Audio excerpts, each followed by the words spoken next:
Salute. Welcome to Kickin' It with Auntie Leah and the Truth Gang. I'm so glad you decided to come back tonight by the channel. Right now, we're just going to wait on some more family members to get here before we get started. I'm going to ask you to please like the live and share the live. I'm going to share the live right now, guys. Mama cried when the sirens came. Another young soul gone, another family changed. We march for the truth, but the pain remains. Different faces, same story, just a different name. We grew up hearing freedom reign, but freedom feels different when you're fighting for everything. Working 2 jobs, still can't pay the bills, while the wealthy get richer from the top of the hill. Turn on the news and what do we see? Everybody, please share the live. Less unity. They tell us Wait be patient, wait our turn. But how many generations gotta live and learn? Oh, we've been knocked down, pushed aside, told to be silent when our people cry. But there's a fire that they can't control. A strength is buried deep within our soul. Your patience is appreciated. Hold your head up high. Don't let this world convince you not to try. Struggle through the pain. Oh, we'll keep standing in the pouring rain. They can build walls, they can close doors, but they can't stop moving. Everybody in the bushes, thank you so much. We are the voice, we are the light. 1 more minute, we'll get started. And together we'll keep up this fight. Children growing up without a chance, caught in a system that won't advance. Schools underfunded, dreams put on hold, while promises fade and stories grow old. Mothers praying every night that the babies make it home all right. Fathers working till their hands are born, trying to get their families a better morn. Still we rise when they expect us to fall. Some more people to get here. Still we answer when our people call. Still we love when they give us hate. Still we believe it's not too late. Just Mona, thank you so much. History's in the past, but the scars of yesterday still last. Red lines drawn through neighborhoods, broken promises dressed up as good. We watch dreams get pushed aside, watch too many mothers cry, watch too many candles burn, while the world keeps taking turns. Jedi ancestors paved the way through dark nights and harder days. They carry faith when hope was thin, and that's the reason we're still here. So teach the children who they are, not what the doubters say they are. Kings and queens with purpose inside, born with dignity, born with pride. I see the pain, I see the tears.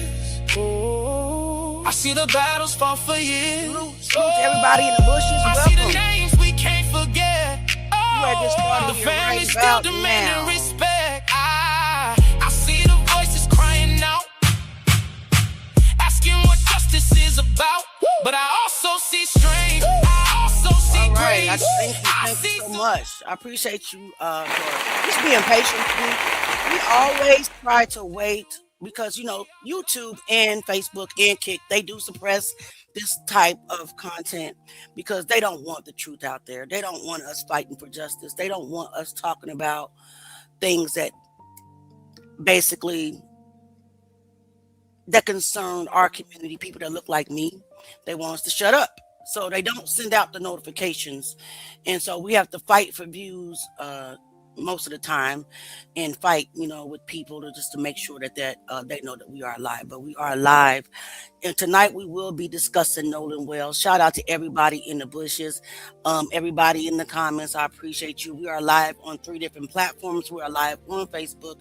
We are live on YouTube, and we are live on Kick. And I appreciate each and every one of you. We're gathered here tonight, of course, to talk about Nolan, and then I'm going to also get over into some Carmelo Anthony as well. Let's have a conversation. I mean, they want us to shut up. They want his story to basically die down. Just like, you know, Carmelo Anthony, they want his story to die down. That's why we have all of these bullies in our comment section on a daily basis, just stirring up strife. It's almost like they want a race war. For what? We just want to know what happened to Nolan Wells. And we also just want fairness in the Carmelo Anthony trial. That's all we're doing. I mean, we're called racist. And I'm like, do you not know the definition of racism, because what you're saying it's not it. Like, I don't hate all white people. I don't understand. I hate racist people, but I don't for sure don't hate all white people. I've been saying that. I've said it over and over again. There's some beautiful white people in the world, and they stand in solidarity with us because they see our pain. They see that we are oppressed, and they see the injustice done to our people. So we're going to start out tonight by watching the Nancy Grace premiere tonight, but we got about 8 minutes before it starts. So I want to know, and I'm going to ask Mississippi, why haven't you given Dr. Mitchell the rest of Nolan's body parts so that he can examine the throat and try to come to a determination? You already have yours completed and you sealed it. I really don't understand why that they are not allowing him to examine what he's missing so he can conclude his autopsy. Does that make sense, anybody? Salute, Sam. Right? I mean, I agree with that, Samuel. Samuel says it will continue to happen until we come back to laws, statutes, and commandments. Explain that. What do you mean? Salute, yo, Mocha. And just Mona, hey, y'all. Salute. And Temper was here. I think he's gone. And we got people in the background. You know, half of them probably trolls. You know, here to probably troll us in the comments. But you know, we're so I don't know, used to it. You know what I mean? That it just doesn't make any sense. And then you got trolls in the comments trying to say that this Carmelo Anthony thing is over when it simply is not. Now the appeal process will go on. I mean, it takes time to get through it. It's not something that happens overnight. We know that. But it was filed. It was filed even before the motion for new trial had taken place. So it is in line, and we're just waiting. Simple as that. It is what it is. Okay, so Truth Seeking says, by keeping the specific parts away from the independent examiner chills the story clearly of what happened. I think I understand what you're trying to say. I think so. And Just Mona says, peace. I walked away. My apologies. No problem. We're just waiting on basically the video to start. We got roughly about 6 more minutes before I want to hear this update. And we always love to watch it together on my channel. So that is what we're waiting on. Today, I saw, Eddie Palzik, the one of the attorneys, the SMUC attorney for Tyler Jackson Morgan. He's tagging Nancy Grace now. Yeah, that was interesting. We got some other updates as well. The Wansleys have added another attorney to their team, and also an update regarding the letter, the pre-sue letter that SMUC Palzik, Little Eddie, and Tyler Cox sent Al Sharpton, and Al Sharpton was like, bring it. So, and now Eddie's trying to act like that Al Sharpton has backing down. I have not seen any evidence of that. I just think Eddie's a troll. I've never seen attorneys troll. It's something about that guy. It really is. That really gets next to me. Let's see what else is going on. True Seeking says, holding back the neck and the lungs from the independent examiner clearly tells what happened. We know what they're holding back and why they're holding it. Yeah. And it's not drowning. I don't believe it's drowning. That's just my opinion. I don't believe it's drowning, because if it was a clear cut drowning incident, they would have released those parts a long time ago. They've been asking for the doctor to be able to come and examine, the throat parts and things of that nature, the notes from the first autopsy that can kind of explain the condition of the lungs and the stomach content, since when they received the body, the organs were already cut up, right? So they couldn't tell if organ of water was in his lungs or not because the organs had already been dissected. They're not releasing anything, and it's been almost 2 months. Yeah, they want us to think, oh, this is the normal process, but I found more than one case where Mississippi has came out and gave the autopsy results in the manner of death prior to the grand jury. What's different about the Nolan Wells case? And then if you go back and you listen to the interviews, and guys, we got less than 3 minutes, and then Nancy will get started. That Warren did. You hear Jax say the same thing that Warren said. Now, Warren said his very first interview with Tatum, he said, when we got back in, Nolan didn't ask for his phone. I'm like, when you got back from where? You ran in from where? That's what Warren said. We ran in and Nolan didn't ask for his phone. You can't run on water. So where did you run in when you get back? And Nolan must have been with you, right? Because you said he didn't ask for his phone. Now, if you go to the last interview that Jax Morgan and Warren did, Jax is the one sitting in the center. He said the same thing. And Warren interrupted him, like kind of switched it up. He says, and when we got in, Nolan didn't ask for his phone. When you got in where, Jax? When you got in where? Crazy work, guys. They're slipped up on. And I know for a fact, I don't believe, I just put it like this. It's some inconsistencies in their stories, and I got questions. And we all have a right to ask questions without fear of being defamed. Eddie don't want nothing I got because I don't have nothing. So, okay, he gonna skip right over me and try to sue Al Sharpton and Nancy Grace, and Don Lemon and people with huge platforms that have, like Kumo said, the ones with the pockets. I'm not afraid. I'm asking, where did you run? First of all, Warren, how did y'all run in? And Nolan was with you when you ran in. So y'all had to make it back to land, according to that statement, because Jack said the same thing. When we got in, Nolan didn't ask for his phone. Right? That's what he said. Go back and look. Go back and study those interviews. Go back. I guarantee you're going to hear the same thing I did, and Nancy should be starting here soon. We'll get back to that conversation right after Nancy Grace. We got to study those interviews and take notes. And every contradiction, write it down. And ask the question every day. Every single day. Don't let them forget that. Let them know that we know what you said. Because not only Warren said it, so did Jax. Morgan wasn't there. Morgan had left 5 minutes before. All right.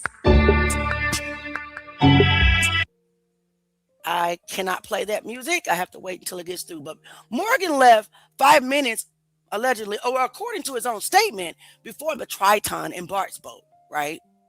I don't even know why he was on the interview. Where's Wyatt? Where's Bart? Where's the other? Where's Bart's brother Brooks? Where's Warren's little brother? Why is Warren's little brother talking?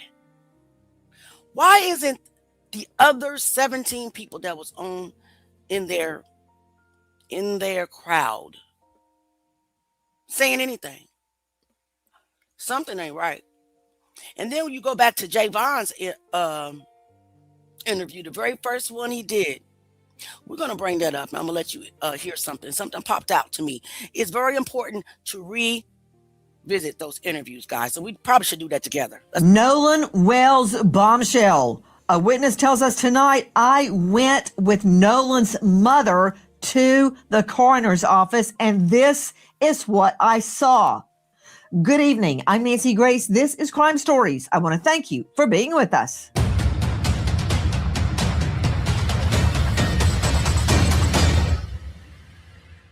Nolan is dead.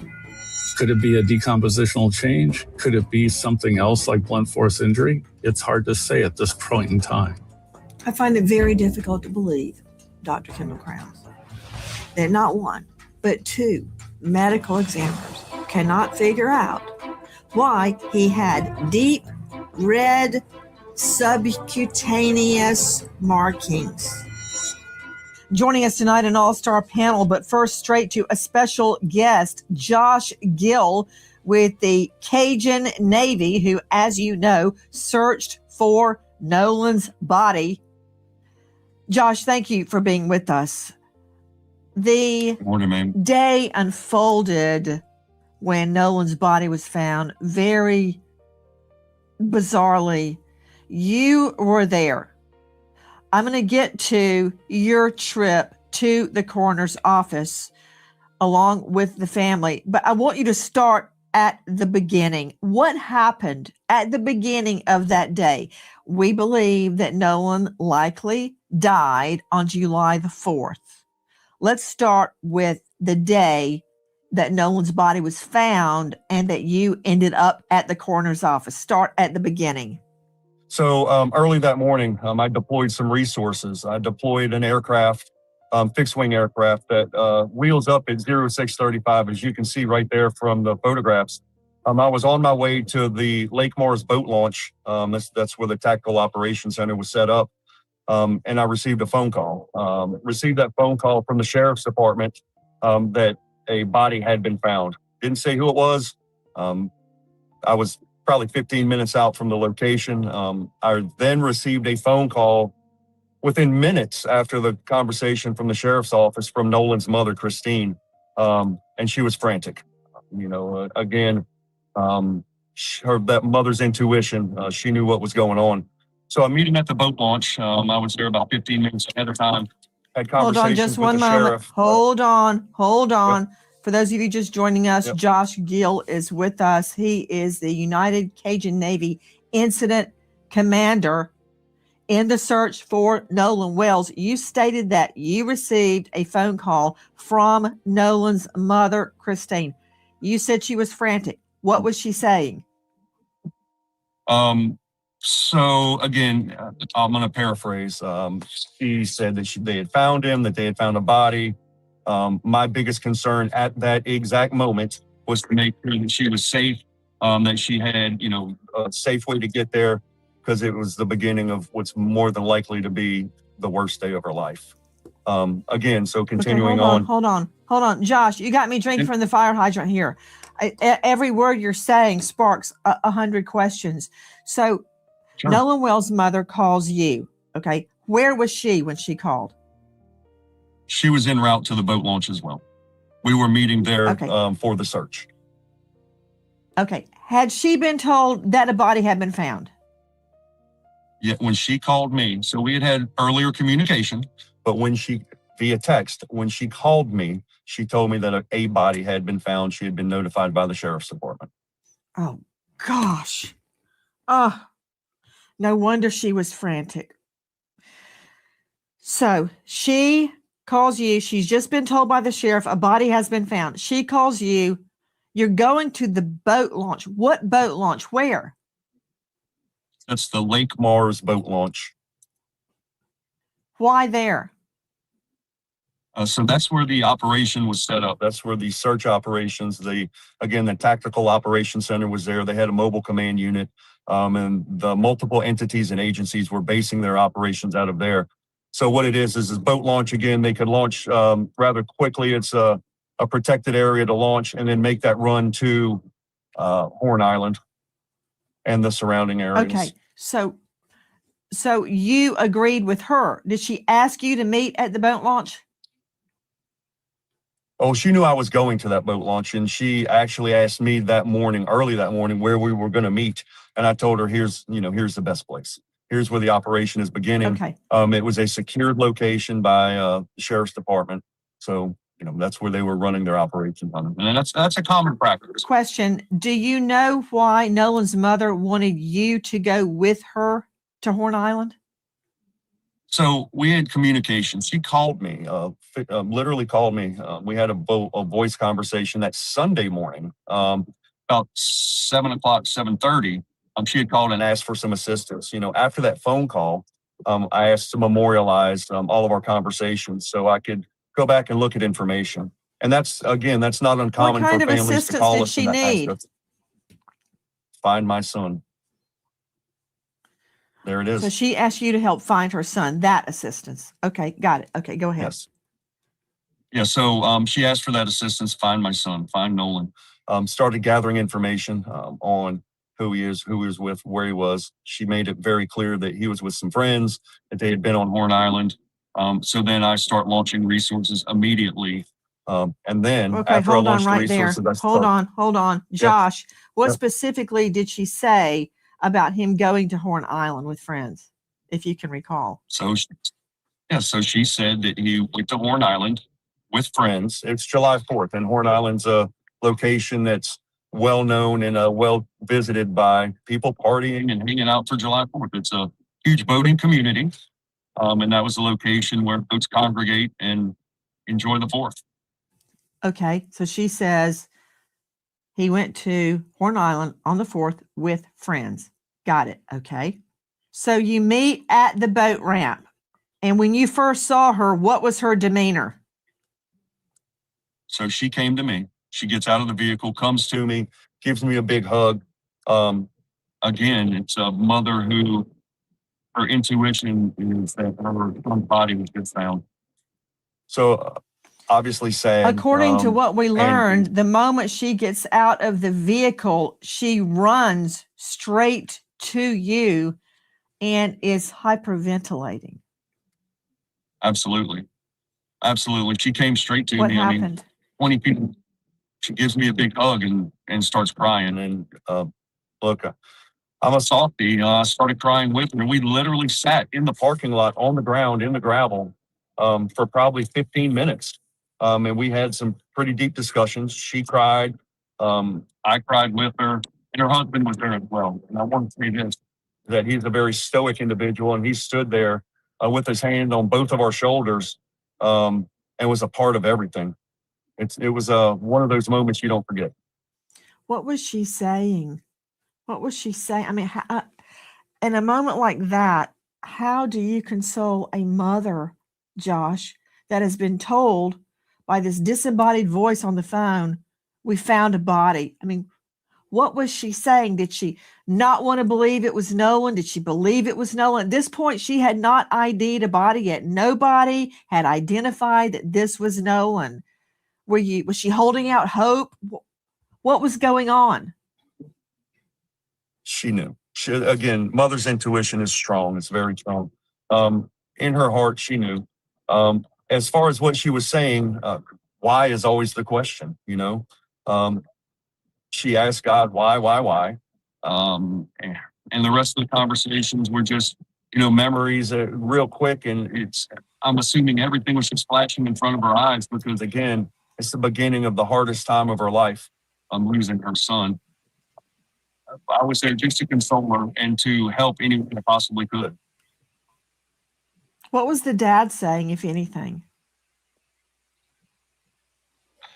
He was, he was really quiet. He was a quiet gentleman, but his physical presence afforded her, made her feel safe. And I will say that, he stood there with us, on the ground. He's there. And his presence said a lot, and it meant a lot to his wife, to Miss Christine. And again, that's a tough time for him as well. So she's crying.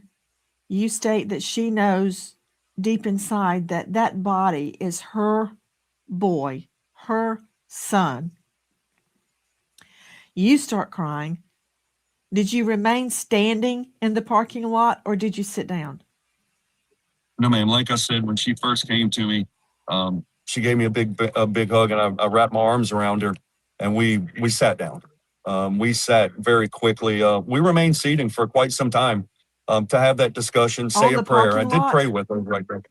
Yes, ma'am. On the ground in the gravel. Y'all were sitting right on the. And you said she was hyperventilating. You sit on the ground. I believe I heard you say that you started praying. Always. Yes, ma'am. Yes, ma'am. Was she praying that it wasn't Nolan? So, and again, I'm paraphrasing and going from the best of my memory. It was more of a prayer for peace and comfort is what I did. And I always ask for that and then for answers, and I prayed Godspeed if it is Nolan and, for the Lord to put his protecting hands over us and everything that we do and to be with this family and this mother, especially during these hard times. It's an emotional time. I cannot even imagine. I'm trying to get my head around the picture of you and Miss Christine sitting on the ground in a parking lot with her crying after just been told we found a body, and she knows it's Nolan. Well, sure. I thank God that you were there. I thank God that you and Nolan's dad were there to help her. I don't know how she even stood up. How did you get her to stand up? So it was about 15 minutes we were there on the ground, and a couple times the sheriff came up and he saw what was going on, and the sheriff's staff, and they understood that it was one of those moments where we need some space. She finally, and I hate to say she called her composure because it was an emotional time for me as well as the father, and it's, we stood up and the sheriff came over and, he started discussing what the process would be. Yes, ma'am. Absolutely. I don't know how she even stood up. Okay, so you help her up off the ground. Yeah. Okay, then what happens? So a family and friends started to arrive, and the security let them in, and the sheriff came up, and the sheriff again, he had to help deliver that news, that a body was found and do his formal, and I hate to say notification because at this point he didn't say if it was Nolan or not, but he explained that a body was found and where they would be bringing that body to. And from there, the family gathered, and it was, I'd say, a matter of 15, 20 minutes maybe. We were then escorted. Christine asked me to accompany them to the coroner's office, which I was extremely honored to do so. And then the sheriff's department escorted us to that coroner's office. Can I ask you something, Josh? When the sheriff came over, was it the sheriff or a deputy sheriff? It was the sheriff. The sheriff. He comes over yes, and formally tells her what she was already told on the phone. A body has been found. Had the body already been taken to the coroner's office? It was en route. So it was en route to the coroner's office, and he told us, he told Christine, here's what's going on. Here's where you need to go for further information. And again, extremely professional, extremely polite. And the biggest word I can use was he was compassionate. His staff was extremely compassionate. I can't take that away from him. How was she at that moment? Was she just numb? Did she ask questions, or did she just stand there and take it? What was her response to the sheriff coming over face to face telling her we found a body? Because, a lot of times, this from all of the bodies that you have helped recover. Guys, joining me is Josh Gill. He's our special guest tonight with the United Cajun Navy. He's the incident commander, and he was in on the search for Nolan from the beginning, and he went to the coroner's office along with the family, along with the mother and the father. So when the sheriff was, I guess, formally delivering this to her, a lot of people, when they hear it on the phone, they don't want to believe it. I didn't when it happened to me. I thought, did I get that wrong? So he comes up and tells her to her face, and there's no way to mistake what he's saying. He's right there in front of her. How did Miss Christine respond? Just as any parent would respond. Tears, shocked, disbelief, I think are some good words. But again, I don't want to take away from the compassion and the professionalism of the sheriff's department at that point. And there were more people coming up, right? And at that point, the sheriff had conversation with the mother again, and the family, and just explained the process on what was going to happen next as far as where Nolan was going, and then moving from there. But I do want to add that, during these conversations, I reiterated to the mother and, Mr. Elmore, that Nolan will be treated with the utmost dignity and respect through the process. I wanted to explain that because that's something that parents always need to hear. Family members, that their loved one will be treated with dignity and respect. So you guys make it to the coroner's office. What happens when you get to the coroner's office and Nolan's body is already there? Correct. So we go to the coroner's office, we sit down. The coroner, he comes in, rather quickly, 10, 15 seconds once the table was filled with all the people, family members, friends, myself. What table? Were you in a conference room? Yes, ma'am. Yes, ma'am. A conference room gosh, table. At the medical examiners or coroners, everything is so sterile. And everyone I've ever been to. So this was like an office conference room. You walked right in the door and there it was. Didn't really have that feeling of a coroner's office, if that's fair to say. More like a business office conference room. He walks in, very polite gentleman, very professional, well-spoken, soft-spoken as well. And, basically said that, they found a body, and from initial appearance, he identified him as Nolan. He did want to take a DNA swab or get a DNA sample from the family just for, further confirmation and for, I guess, record keeping, whatever it was. But then he also, she asked about the condition, and he went into, there were no immediate signs of foul play. Okay. To me, again, my opinion in hearing this is, no signs of blunt force trauma, or any, I don't know what the word I'm looking for is, any, signs of foul play, what we would consider that. Well, I guess they hadn't seen that big red mark on the back of his occipital yet, underneath the skin. And I take it at this juncture, Josh, his throat had not been dissected to look for potential subcutaneous bruising. So Sure. You're telling me that from a cursory look at Nolan Wells's body, there was no sign of foul play, such as a stab wound or a bullet wound or bruises, deep gouges on the head. That, in my experience, having tried so many homicide cases, I cannot count them, is what you get from a cursory look at a body. Would you agree? So, correct. I'm not a medical examiner nor a coroner. I have gathered information and heard multiple people speak on that, especially about the red spot, right? We'll quote unquote call it the red spot. And as I appreciate that may be pooling or whatever, it could possibly be cellular decomposition.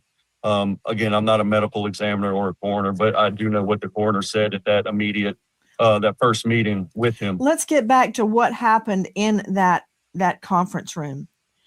So you're there, the mom's there, the dad's there, the coroner comes in, very calm, very soft-spoken, and tells Miss Christine that he believes it's Nolan based on physical appearance and description. Is that correct? Yes. Yes, ma'am. What was her reaction? Because if it were me, again, I would have been holding out. It's not him. It's not him. It's somebody that looks like him. I don't believe it's him. He's out there. If I can just get out of here, I can go find him. What was her reaction? Again, it was quiet, and it was a very emotional time for the family as well. I personally believe at that point she accepted that it was him.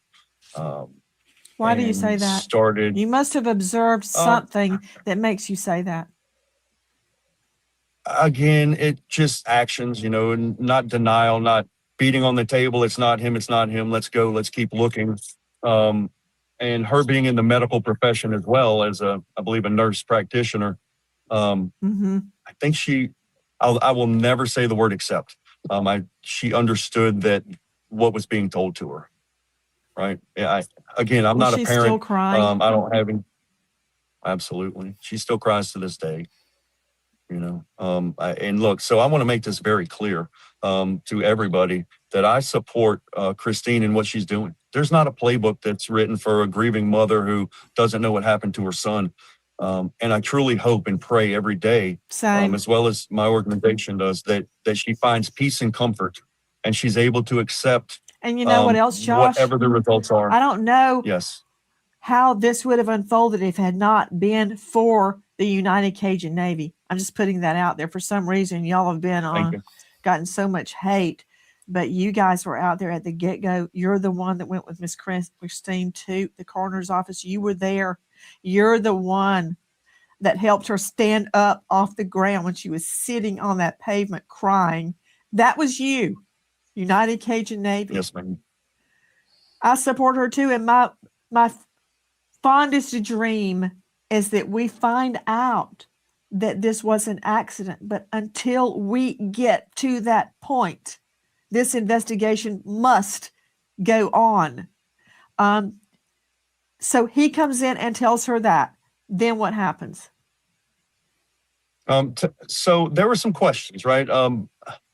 He asked the family if there was anything they needed to know. And I asked a question, and the question I asked was, can you please explain the process on where Nolan's going to go, what's going to happen from there? And he did. He explained that he would be going to the crime lab, I believe it was, on what was going on for further autopsy. Again, and I'm paraphrasing this. And we all understood it. We understood that what was going to happen, where it was going, and what would happen from there.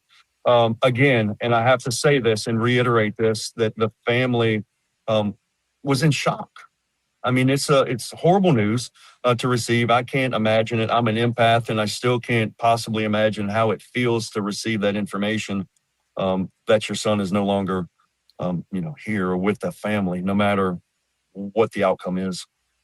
Here's the issue, though, is that we have to be prepared to accept and understand what's told to us as far as results of, the grand jury or whatever it is. I want to make sure that people understand the prayers for peace and comfort are there daily for this family, as well as the nation, because this is a hard time for the nation and Ocean Springs in particular. What happened then? You asked about the procedure. Let me make sure I understand this. The coroner identified Nolan based on description, because I've seen a photo, which we have not shown, of Nolan's body where it washed up. Well, I say washed up. That's really a term of art. I don't know that he washed up. I don't know how his body got right there, because it seems to me it was half in the sand and half in the water, right? So I don't know how it got there. That said, he made this ID based on the description given to him of Nolan, but wasn't the actual ID made from dental records? So I don't know. I don't know what the actual ID was made from, if it was from dental records or if it was a DNA swab. He did discuss collecting DNA with the mother before we left. I did not witness that. Were you there when the DNA was collected? I was not. I don't know how they caught it, how they got it. But it was a discussion. But again, the coroner was confident, and his confidence level was high that was Nolan. And I think that's what Miss Christine wanted to do, or wanted to understand. And the reason being, I think that there's that professional courtesy of, understanding he's the coroner. She is a nurse practitioner, and he wouldn't tell her those things if it was not in his heart. Okay, so Nancy is doing her commercial. So what do you all think? I mean, I do appreciate the fact that Nancy is trying to show the world Miss Christine's reaction, because they have tried to villainize her since day one. I don't like commercials, guys, so I always stop and then I'll reconvene once Nancy stops doing her commercial. But I think I can appreciate that. Um, I don't know what angle it is, but maybe she is trying to humanize her because you have so many people that are saying, "Oh, she's not sad enough. She's not mad enough." So Nancy did give us a glimpse just by talking to this gentleman of her first reaction, which was total, complete breakdown, heartbroken, distraught, paralyzing, you know, just sadness. I can't even I couldn't even imagine. So we're gonna keep going with this and we'll talk about it. I just don't like commercials, guys. So I will mute them and ask the question. Let me know what you think in the comments because I do appreciate her getting that out of him. Because it's so many naysayers saying, "Oh, she's in it for the money," you know what I mean? And she's not sincere, and she's not sad enough. Something's wrong. It's a lot of them saying it now. All right, let's get back forward in the questioning of Josh Gill, incident commander, United Cajun Navy, with Miss Christine Nolan's mother at the time she was taken to the coroner's office. Dave Mack, Crime Stories investigative reporter, very quickly, wasn't Nolan identified through dental records? That's a yes, no, please. Yes, ma'am. He was identified with dental records. To Jeff Gentry joining us. Jeff, thank you for waiting so patiently. Forensic certified bloodstain pattern analyst, crime scene analyst, death investigator, author of Forensic Science. Jeff, why did they have to use dental records to identify Nolan Wells's body? Nancy, usually dental records are used when other forms of identification cannot be utilized. So the first thing that we always try to do is to visually identify somebody. And if you have family there or friends or an ID, something to reference to visually identify the person, then that is the first step. So just getting a general idea of who they are. Then you want to move to a scientific form of identification. And that is something based on a scientific discipline. So there is proof that it is the person when it goes to court or additional questions are asked later. Your first form of scientific identification is fingerprints. That's always going to be the easiest and fastest. And if he had an ID or driver's license, then there should be a fingerprint on file to be able to identify this person rather quickly. However, in this case, if he had been deceased for a day or two before he was found, then forms of scientific identification like fingerprints or even like a visual identification may not necessarily be available. So in those scenarios, then you move to alternate forms of identification like dental records. So that you would have to get the person's dental records from when they were alive to compare them against dental records taken when they're deceased at the autopsy. The last form of identification that's used, which is the most expensive and most time consuming, would be DNA. However, if you're going to take this case to court and it's going to be tried like a homicide, then you would probably want to use a form of identification like DNA because it's much more solid. You can verify with percentages how likely it is that the person is who you believe they are. So that's why dental records were most likely used in this case versus something simple and fast like fingerprints or visual identification. Jeff Gentry can be found at evidenceoverassumption.com. Jeff, my takeaway from what you just said is they could not make a visual identification and they could not use fingerprints. You said those were the first two choices, then dental, then DNA. Why would they not be able to make a visual ID? I'm assuming because he was outside and in the elements for a day or so. It's hot, it's July, it's very warm weather. However, Well, if the coroner was really confident in his identification, I see where she's going with this line of questioning because now I'm thinking, so the coroner right off the bat said this is Nolan, but then you're saying that he couldn't make a visual. That doesn't make sense to me. But let's keep going. in most cases where I have seen drownings where the person is underwater for a period of time, their body is pretty well preserved, unless we're talking about like multiple days, weeks that this person is underwater. Usually the water is cooler temperature. And if that person is face down in the water or completely submerged, their body is pretty well preserved until they surface. Usually a body after a couple of days surfaces. So I'm really surprised that he was on the shore. I've never personally investigated a drowning case where a person just ends up on the shore, especially if there's not a strong current or waves.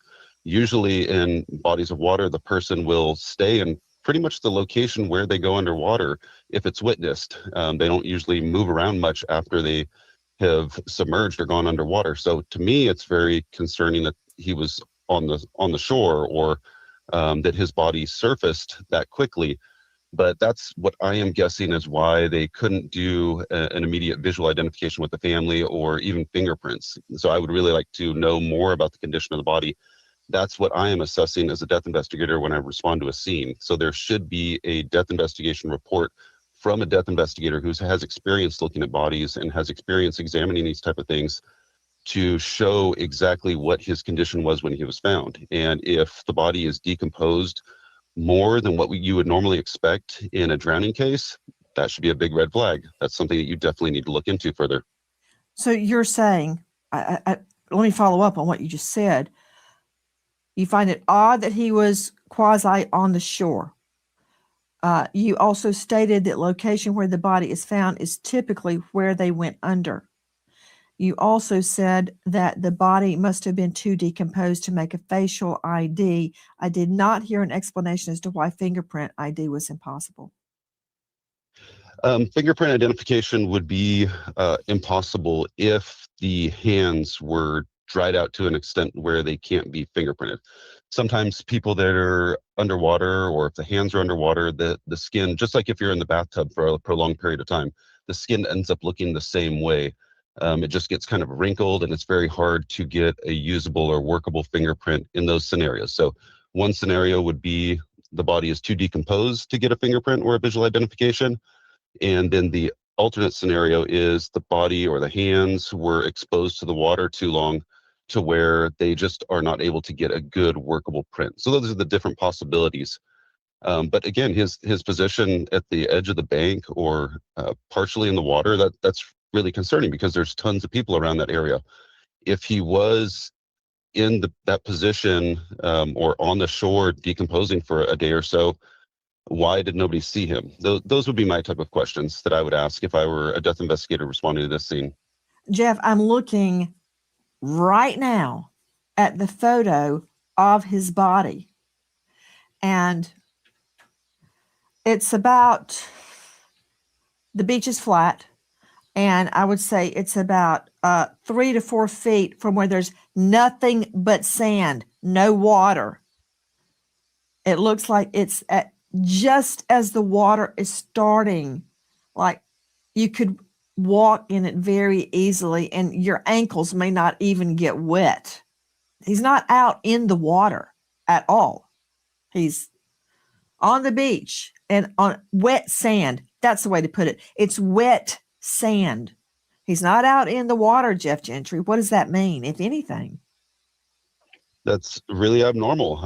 I would have a ton of questions in that case. I would wonder if there's no waves, no strong current, why is that body up on a shore? How did it get there? And just like when we're looking at blood evidence or other forms of evidence, if something is in a certain position within a scene, you have to question how it got there. I have investigated a lot of deaths, bodies in canals, rivers, lakes, large bodies of water, never really near the ocean to where you would expect somebody to wash up to shore. But in these cases, even though there's strong current, waves, large bodies of water, I've never really seen bodies up on a shore, especially up out of the water enough to where they could decompose significantly to where they can't be identified or can't be fingerprinted.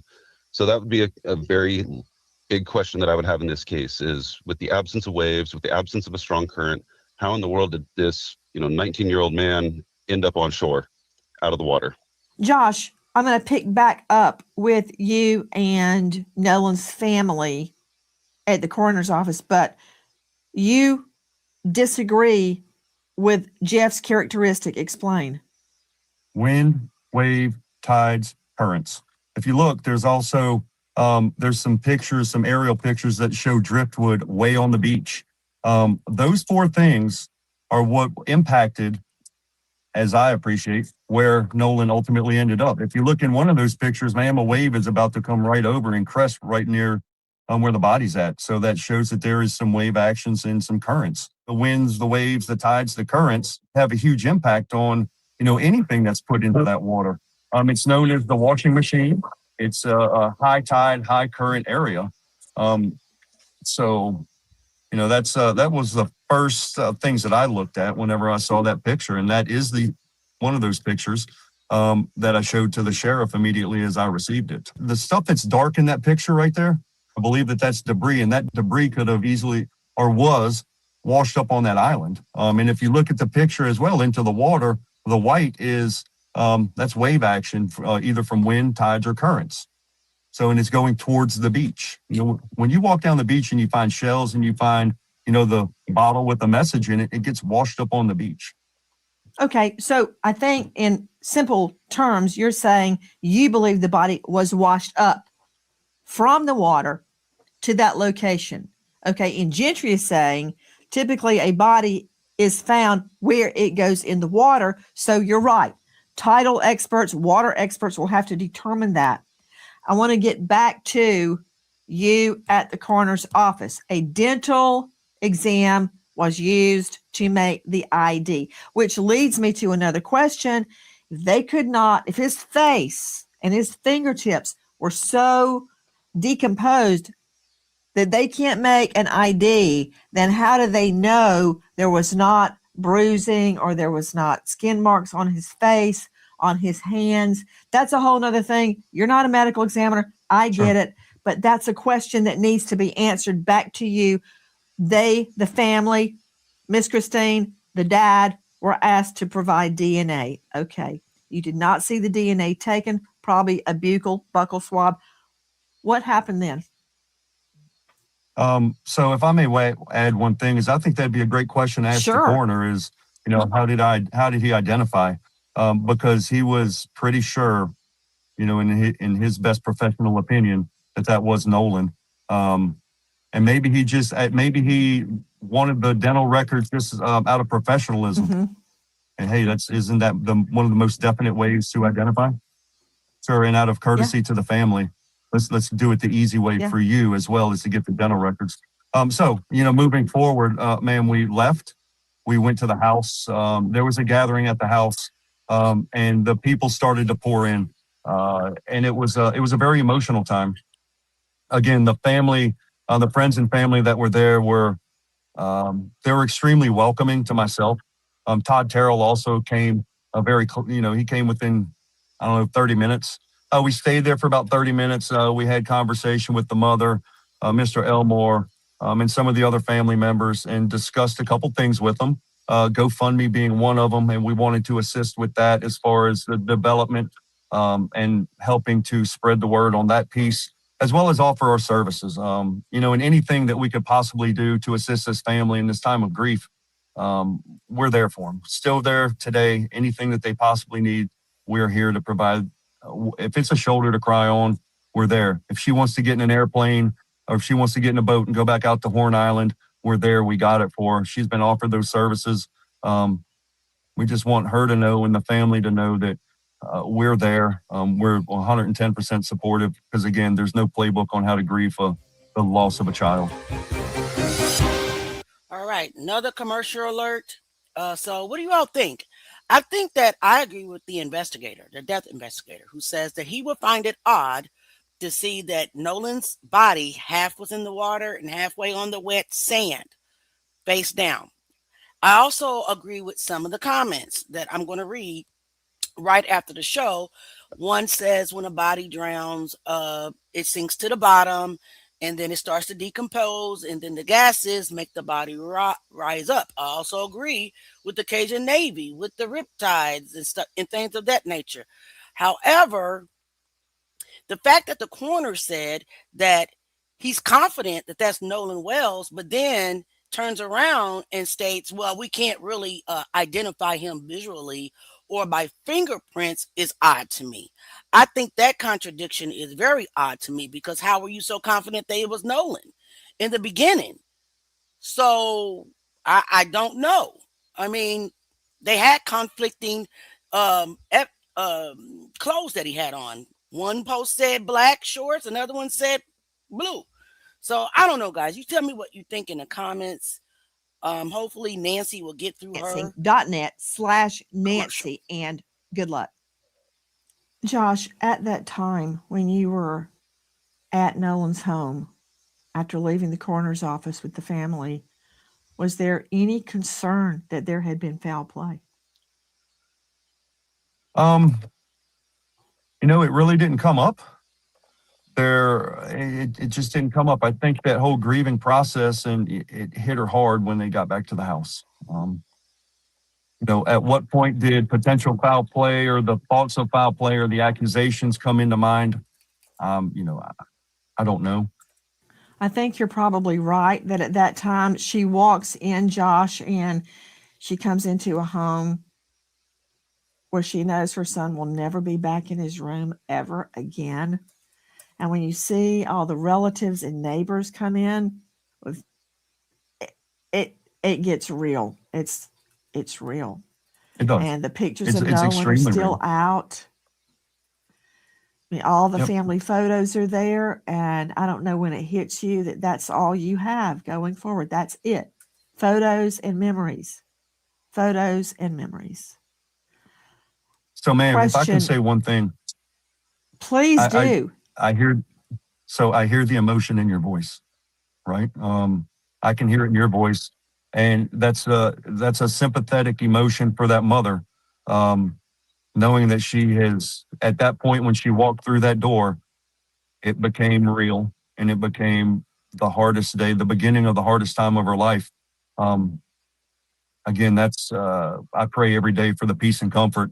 But ma'am, seeing that coming from you, and understanding the emotion behind it and what this lady's going through and what this family's going through and what the community's going through, it's very important. It's important to know that there's a lot of people that are extremely upset, and they lost a community member who was loved and cherished. So, it's a tough time for everybody. Josh, did you speak with Nolan's mother again after that day? Yes, ma'am. Yes, ma'am. We've had numerous conversations. And a lot of we had conversation about a forensic pathologist, a secondary forensic pathologist. She wanted one. I gave her a recommendation that I got from somebody. She also discussed an attorney. She sent those messages as well. But the majority of our conversations, man, to be honest with you, were I'd send something to her, keep your chin up and your chest out and just know that you've got a lot of people that love and support you. I wanted to give her words of encouragement because I know how important that is to a family, but also let her know that if there's any questions that she has, that I could possibly take some of that weight off of her shoulders or off of her family's shoulders to help assist, that I'll do it for her. And we're here for her. Did she have questions? It's not really, because she got an attorney rather quickly, which is fine, whatever, that's on them. Again, the conversation turned into, very cordial. Thank you. Thanks for the prayers. Now, we did have a conversation at one point, ma'am, about another young man that I was looking for, Jadarius Manyweather, and I brought her up to speed on that case. And she said, and she told me explicitly, please give the prayers, our prayers to the family of Jadarius, which that was very important as well, because as a grieving mother, she wanted to express her concern and her prayers to another family who lost a young child. Joining us tonight, special guest, Cajun Navy Incident Commander Josh Gill. If you know or think you know anything about the death of this young man, Nolan Wells, dial 228-769-3063. There's a $125,000 reward for information regarding what happened on Horn Island. We remember. All right, guys, that's the end of Nancy Grace's show. So what do you all think? What do y'all think? The coroner comes out and says, "Oh, he's positive that's Nolan.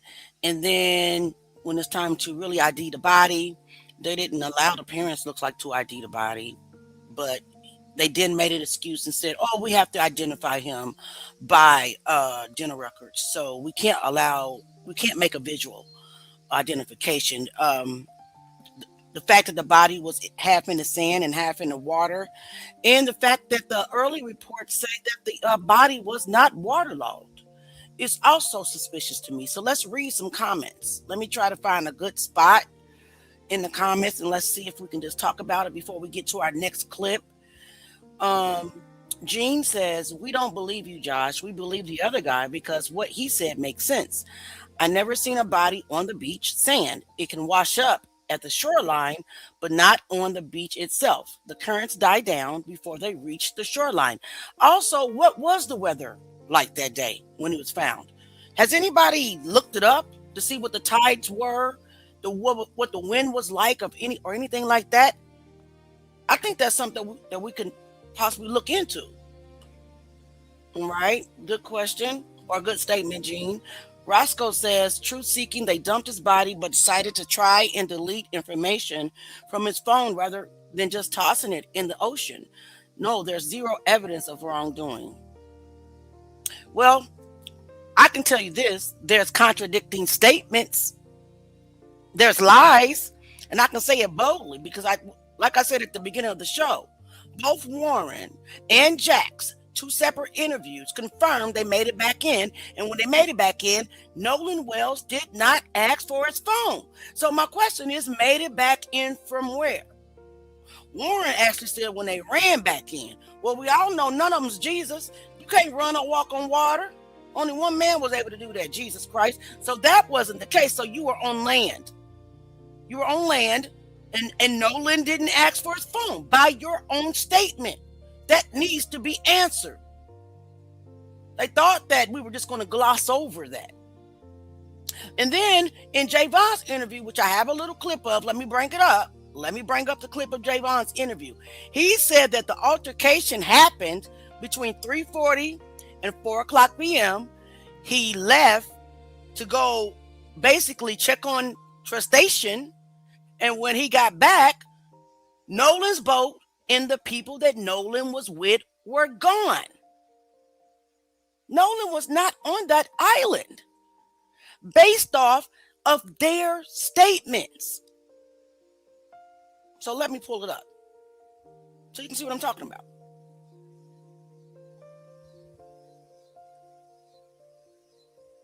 Around 3:40, 4 o'clock, altercation had happened between one of my other friends. I don't want to say his name, but I've been cast out of the Black community.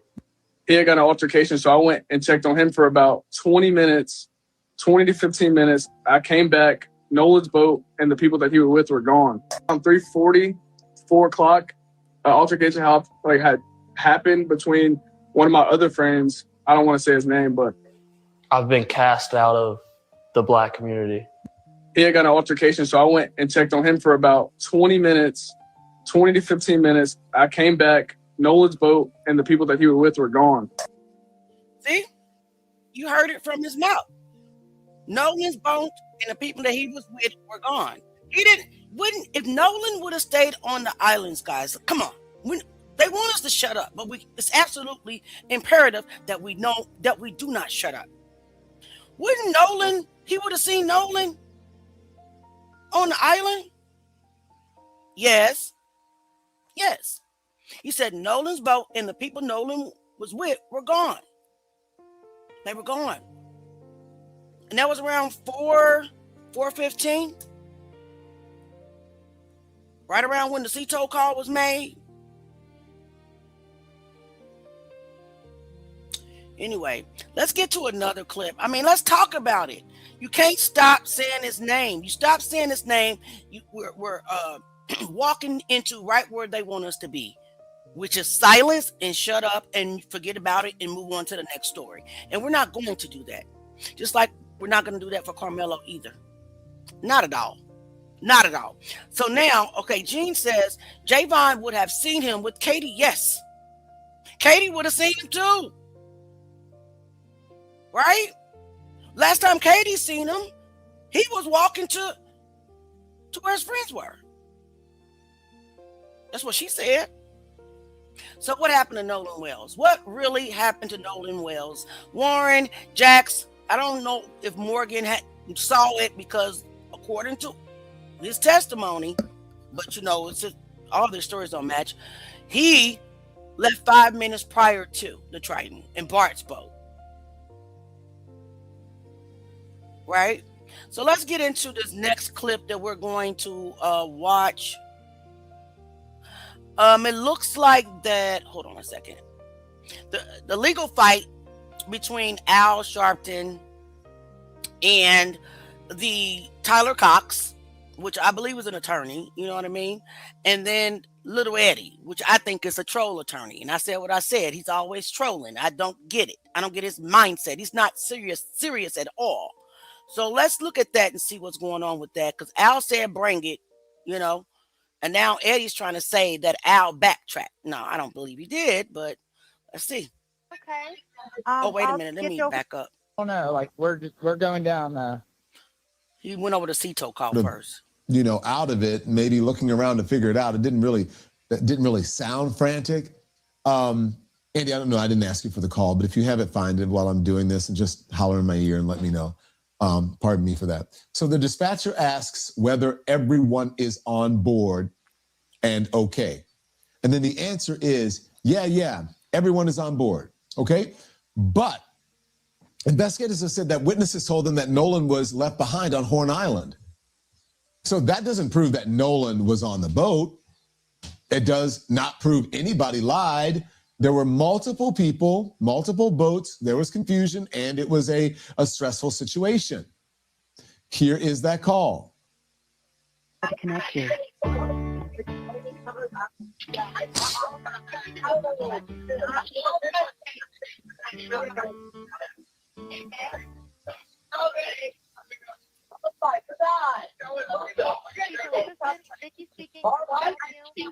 Hey, we're at the west tip of Horn, and our bilge pump stopped working. We're sinking. Can y'all please come? We have a membership.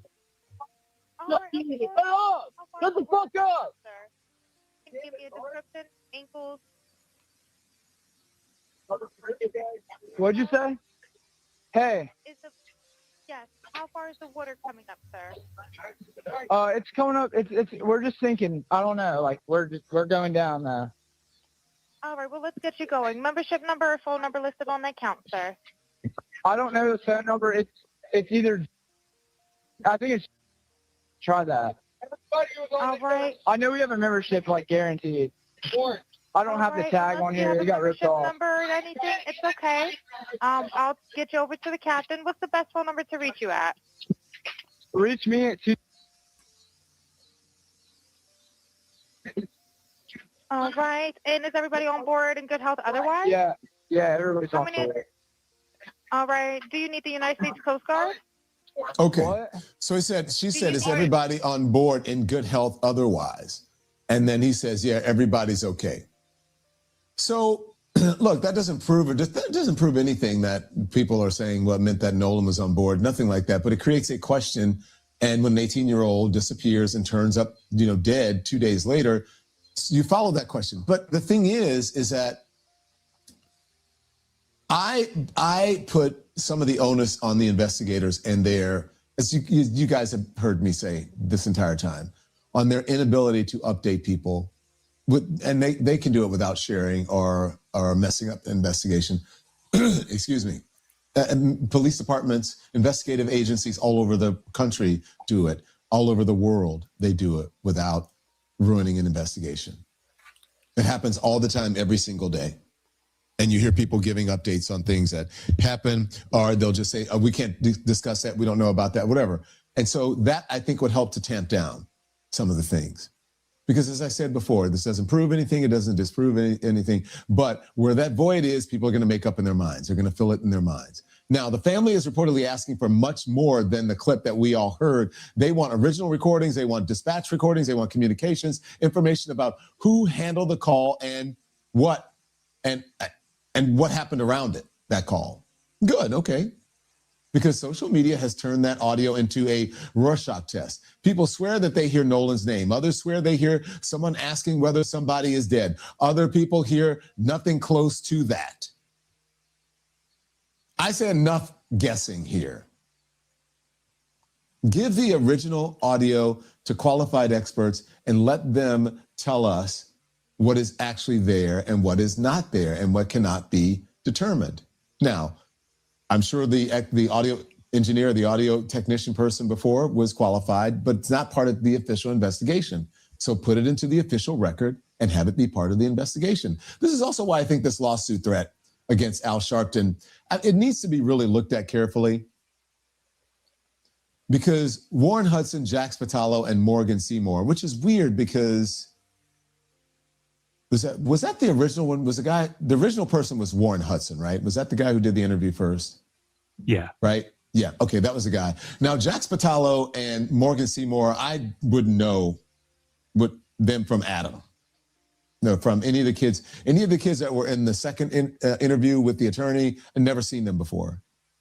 The only one I had seen was the one who put himself in front of Officer Tater. And so I knew his face, and his name is Warren. Okay, yeah, so that one, the one with the sort of pink shirt, that was the one who did the interviews. The other ones, I don't know. Maybe they did some interviews. I'd never seen them. I don't know who they are. But these three young men, or no one, not even these three young men. I'm talking about the people, the guy in the khakis on the right with the green sort of camouflage looking pullover. That's Eddie. That is Eddie Paulzik, whatever you call it. The baseball cap. That's the attorney. The other guys are the guys that are involved. Now, let me just say this. These young men, if these are indeed the name of the people who are in this thing, besides I know Warren is the one, they have not been charged with anything to do with Nolan's death. They've been charged with killing Nolan Wells at all. No, they have not. Authorities have not said that they caused his death. They deny wrongdoing, and their lawyers say that they have been falsely accused. Okay. Well, I'm just going to say this real quick, because I've never heard the Wansley say that these boys caused their death. I've never heard Al Sharpton or Ben Crump say that those boys or grown men caused Nolan's death. I've heard what happened to Nolan, what happened. And when there is inconsistencies in stories, I should have said it slower, and then you're finding contradictions in their stories and body language showing some misleading statements and things of that nature, that's a fair question, especially if it doesn't make sense. And to stand back on the island without a for sure way home, along with not having his phone, simply does not make sense. And to the young lady who asked how many people who has been on boats in here, I've been on plenty of boats. Thank you very much. That matters, but if investigators are not, okay. That matters, but asking questions about inconsistencies, timelines, and evidence is not the same as accusing someone of unaliving somebody. It's not the same thing. Asking questions about it, reporting that people are saying these things, that's not exactly accusing somebody of the big M word. You know, YouTube is got to be careful about saying those things. Sometimes it picks it up, sometimes it doesn't. So if Sharpton crossed a legal line, lawyers can fight that out. But a defamation dispute does not answer what happened to Nolan. And that is still the center of this story right now. What do the original CETO records show? What do the phones show? What does the timeline show? And the thing is, what can the audio engineers establish, right? Because people don't know. You may, look, as the attorneys or someone who's outside of the official investigation, you can say all this stuff, but it's still not part of the official investigation. What the Wells family says is not part of the official investigation. What the attorneys say, and the other side, the young men, that's not part of the official investigation. Well, Don, we actually don't know. Let's be real. You're making you're speculating now because it's sealed. We have no clue what is a part of the official investigation. So you cannot really make that statement, Don. Let's be fair. We don't know what they're investigating because, as you said yourself, they're not updating us at all. So I just had to disagree with that statement real quick. Let's keep going. These are people defending their clients. And then you have the investigation right here. And so people may be saying things based on what they're hearing and what's the reports that are out there, and they don't know. So the attorneys may say they know this, and how dare you say that? There's no malice there because you don't know.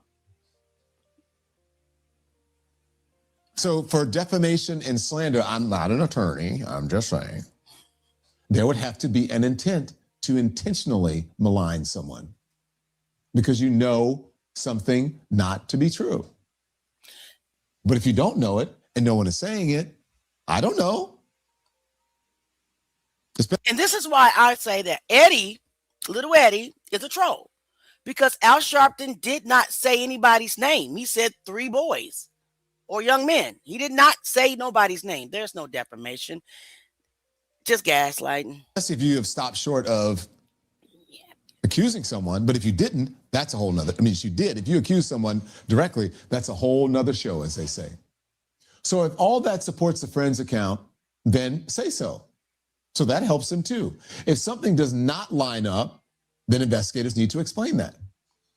Because every time officials leave a blank space, the internet fills it, usually with the worst possible version. And that is how you end up with accusations, with threats, with lawyers, and everybody choosing sides before the public even knows what happened. Nolan Wells went to Horn Island alive. 2 days later, his body was found along the shoreline. His family still wants to know what happened in between. That's reasonable. Now they're subpoenaing records and hiring experts to find out. And that is where I would keep the focus.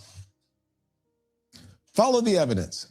Let the evidence tell us where it goes. That's what we've been saying from the beginning. And then we're going to keep asking questions. And we're going to keep doing this story until they get some answers, no matter what the outcome is. And the family has said as much.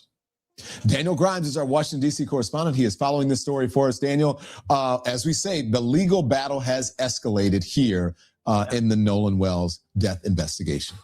Yeah, I mean, good evening, Don. It certainly has. We know that there's now that pre-lawsuit that is coming from the friend's attorney, but I'm going to first focus on the fact that last week, it happened on Thursday. We know Nolan's mom, Christine, filed 2 subpoenas on Thursday, one for Cito Services International and a separate one for Ward Marine Services, basically both of those companies that operate the Cito, Mississippi, one that is the international, kind of the big firm, and then one that's just Mississippi focused.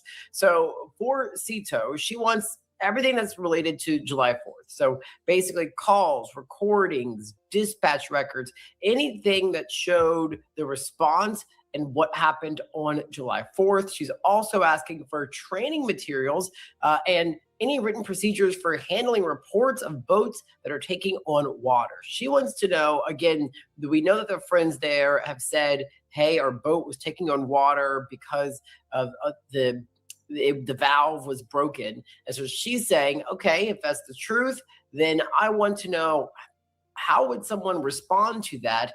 And what are the protocols for handling that style of a phone call? Now, that is for the Cito. For the Ward Marine, that's the actual Mississippi one, she's going even further. That she says she wants everything tied to that incident, including dispatch calls and communications between the captain, local crew, and anybody that's connected to the boat that Nolan was on. She also wants any communications about that incident and any records that show whether any of them changed or ended Cito's response. So she's calling. She issued that subpoena last week, calling for all of that information related to the July 4th incident. As again, she's just looking to find out what happened to her son. Yeah, Daniel, and so they have subpoenaed the records. And they have also hired, I don't know if you spoke about this because I lost connectivity for a moment. They've also hired reportedly an audio expert to examine everything That's why they're subpoenaing it, because they want the audio to their own personal engineer or audio technician to look at it.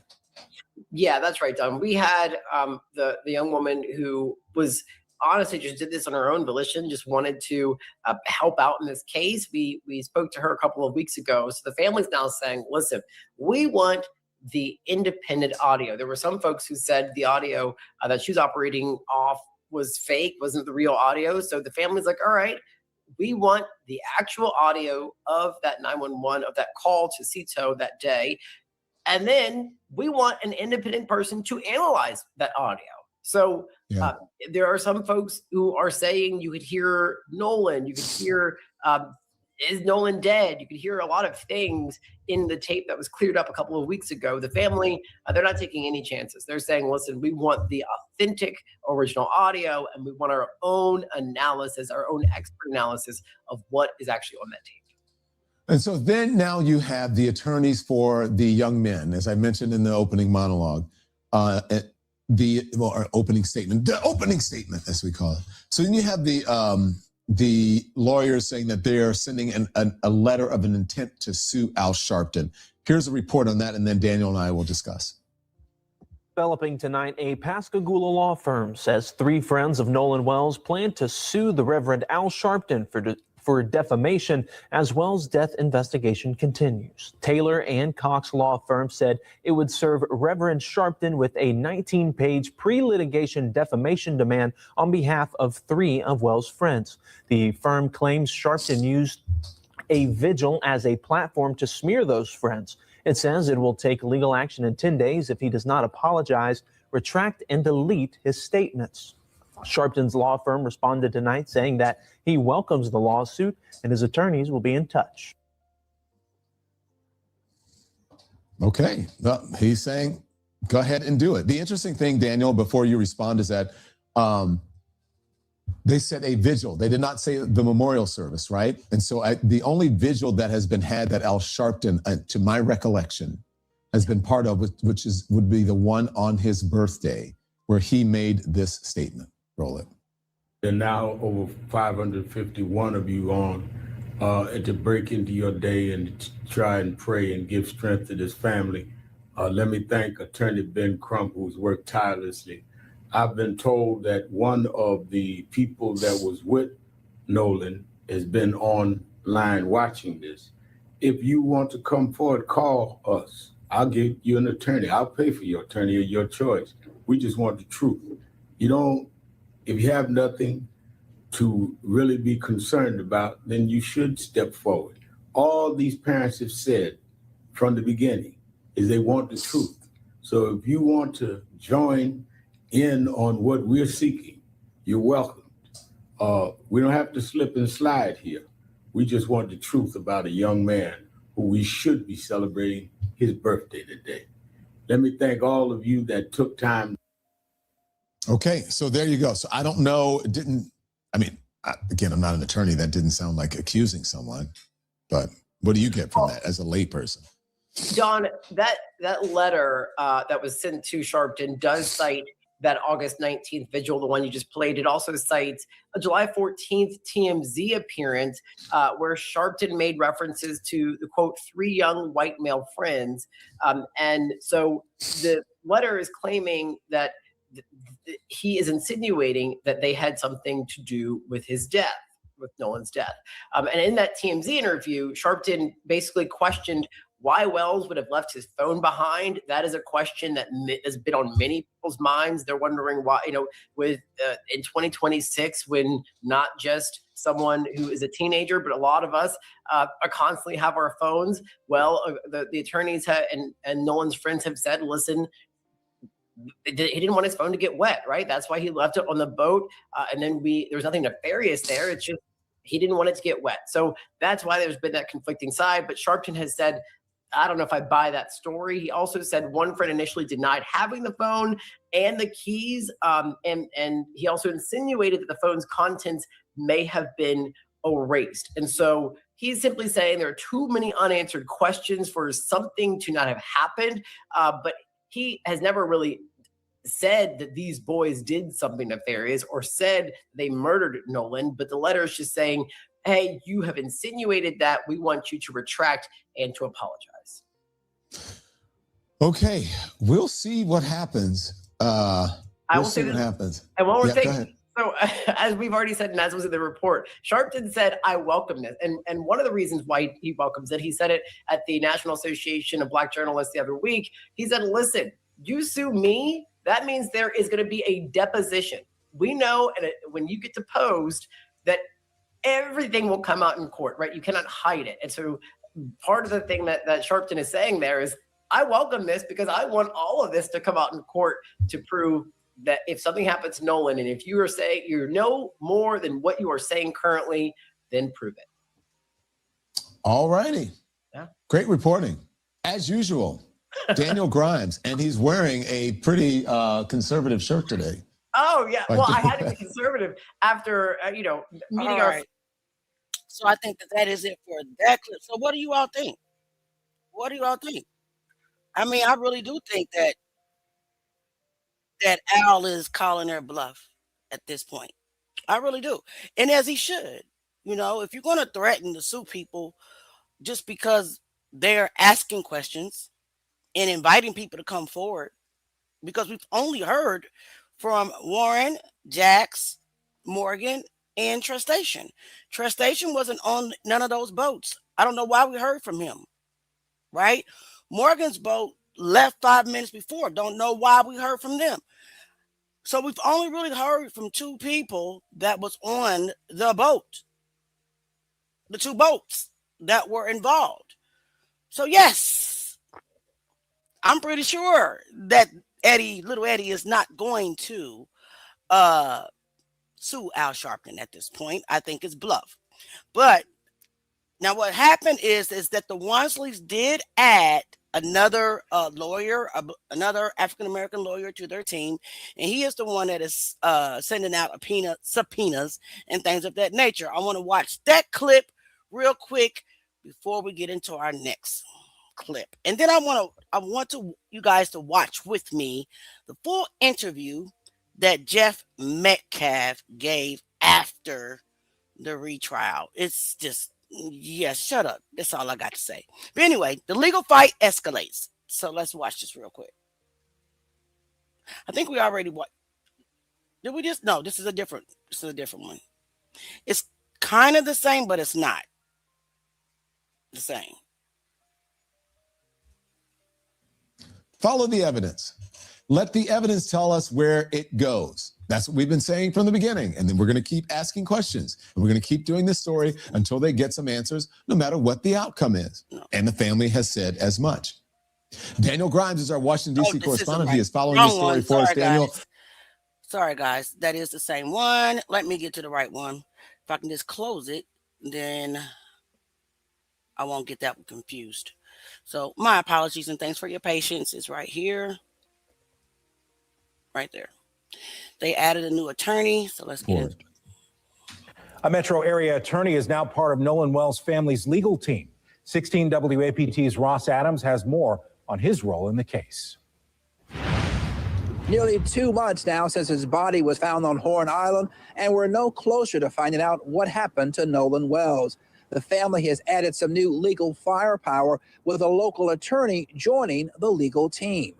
I think it helps to have somebody local who's, from the soil, somebody that, is kind of familiar with the terrain, with the people. Jackson criminal defense attorney Ahmad Smith signed on 3 weeks ago. Smith will assist National Civil Rights Attorney Ben Crump, along with the NAACP Office of Legal Counsel, working on an independent investigation. Many, including Wells' parents, have raised serious questions about how law enforcement authorities on the Gulf Coast are handling the investigation. They've spoken out publicly often enough to suggest that they have some skepticism about the way that this process is played out. Wells' body was found washed up on the water 2 days after he and a group of friends set off on a boat from Ocean Springs to Horn Island on 4th of July. Smith says the cases are attention from around the world. Some are worried about a cover-up. There have been instances where Black bodies have been found floating in Mississippi waters in mysterious circumstances. So people naturally harken back to some of that history. Smith says he spoke with Wells' parents last week during a gathering for what would have been his 19th birthday. While they're grieving, the disposition to me seems to be one that is hopeful. They're trusting the team that they've amassed. Smith believes an independent investigation is indispensable because he says you can't always trust the information coming from state prosecutors will be accurate. He says sometimes they may not have the knowledge or the resources. Sometimes they will simply miss something. Reporting from Jackson, Ross Adams, 16 WAPT News. Right. Smith says that they're getting so many tips that they set up this 800 number that you see on your screen specifically for tips and more information in this case. That was 1-800-991. Was it 1972? Was that right? Or is it 1772? 1772. Okay. So there is the reporting coming from the local news organization. And now I want to bring in our Washington, D.C. correspondent, Daniel Grimes, who is covering this story this morning for us. Daniel, have you learned any more information? I think it is a smart idea to have a local attorney there, considering the attorneys, Benjamin Crump, whatever, they're not local attorneys, capable attorneys, but not local attorneys. Yeah. So, Don, I mean, hiring a local attorney comes with several benefits. I mean, they are on the ground, so they know the characters. Ahmad Smith has been working with local prosecutors and the team there for a while now. So he knows, all of the people in play. He also can actually do things that Ben Crump, as a national attorney, cannot do. He can file petitions in court without needing some sort of ad hoc permission that a national attorney like Ben Crump needs. And also, we all know Ben Crump's schedule is just very busy. I mean, he has a lot of cases that he's overseeing right now. And so having that local attorney who can be hyper local and hyper fixated on Nolan Wells' case is going to just be able to help the family get answers sooner. Yeah. And the last info that we had, and we reported on this, I think it was yesterday or Monday, was that the attorneys for the young men who were with Nolan on Horn Island, they have sent out, their attorneys have sent out a letter of intent to sue the Reverend Al Sharpton. Yes. So they have, they sent Al Sharpton a 19-page notice of intent to file a lawsuit. They are claiming that Sharpton made several defamatory statements against those three men by insinuating that they had something to do with Nolan's death.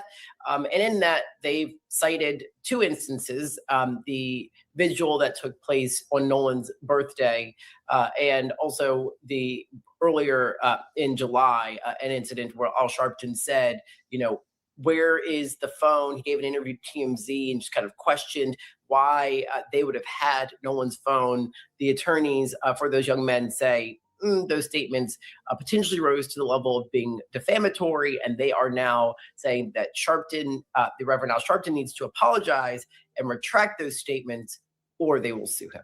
And as I said on Monday, Don, Al Sharpton says, bring it on, because he knows that if they go into discovery, that there are going to be things they're going to have to release that they haven't released yet, right? When you go into the discovery process in court, you've got to, under oath, tell things, say things, describe the day in detail that, let's just say you're going to, on a former officer's show that we will not talk about.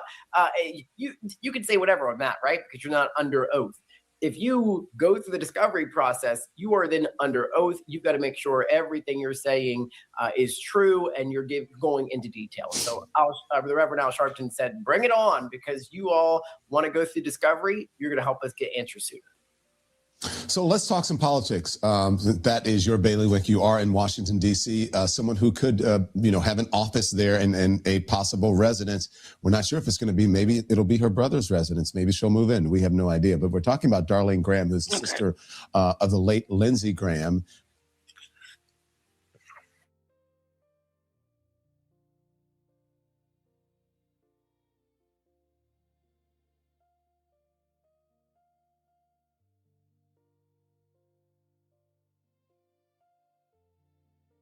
Okay, so that is the end of that clip.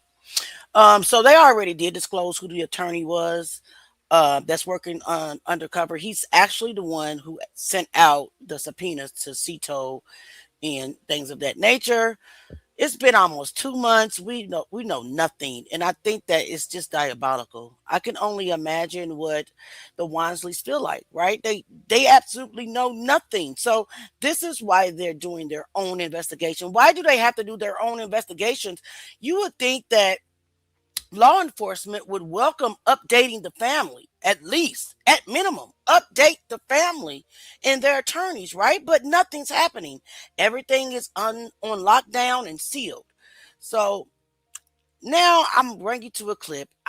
You guys know I don't like former failed officer Tatum, but he called himself going in on D.L. Hughley, talking about he's lying about the Nolan Wells case. So I'm going to bring that up. I actually peep at his content and interviews because he gets caught in telling lies all the time. And he's getting drugged right now for calling the former First Lady Michelle Obama ugly. Oh, they're dragging the hell out of him on social media. It is funny. So let me get to a good point. I don't really like to hear his voice. Start right here. Understanding that God has a purpose for you. This is the time to Substack numbers up. I was talking to Jeff Mead, and he got like 200,000 people on this Substack. I got to talk to you, Grant, after this. We got to get our Substack numbers up. I think we can do it. And if you are interested in Substack, come on and join me if you already following other people on Substack. Let's get to this this list. Now, y'all see me have to come out of D.L. Hughley and that fake pastor just the other day because they went on a rampage to talk about my wife and all this sort of stuff, and I defended my wife. And everybody in the comments section. You should not have brought your wife into this, sir. You act like your wife is a 10. Dude, a cool 5. Okay? Okay. Let's keep going. And they got a pair. They know that a man ain't going to let nobody disrespect his wife. All right, now we got past that one. D.L. Hughley and the rest of the stew-head melanated people who are the most ignorant, dumb people in the world. And I always preface this because people are too stupid to understand. He talking about his own race. He just called us stew-head melanated people. Do you not know that you melanated, Tatum? Lord have mercy. Let's keep going.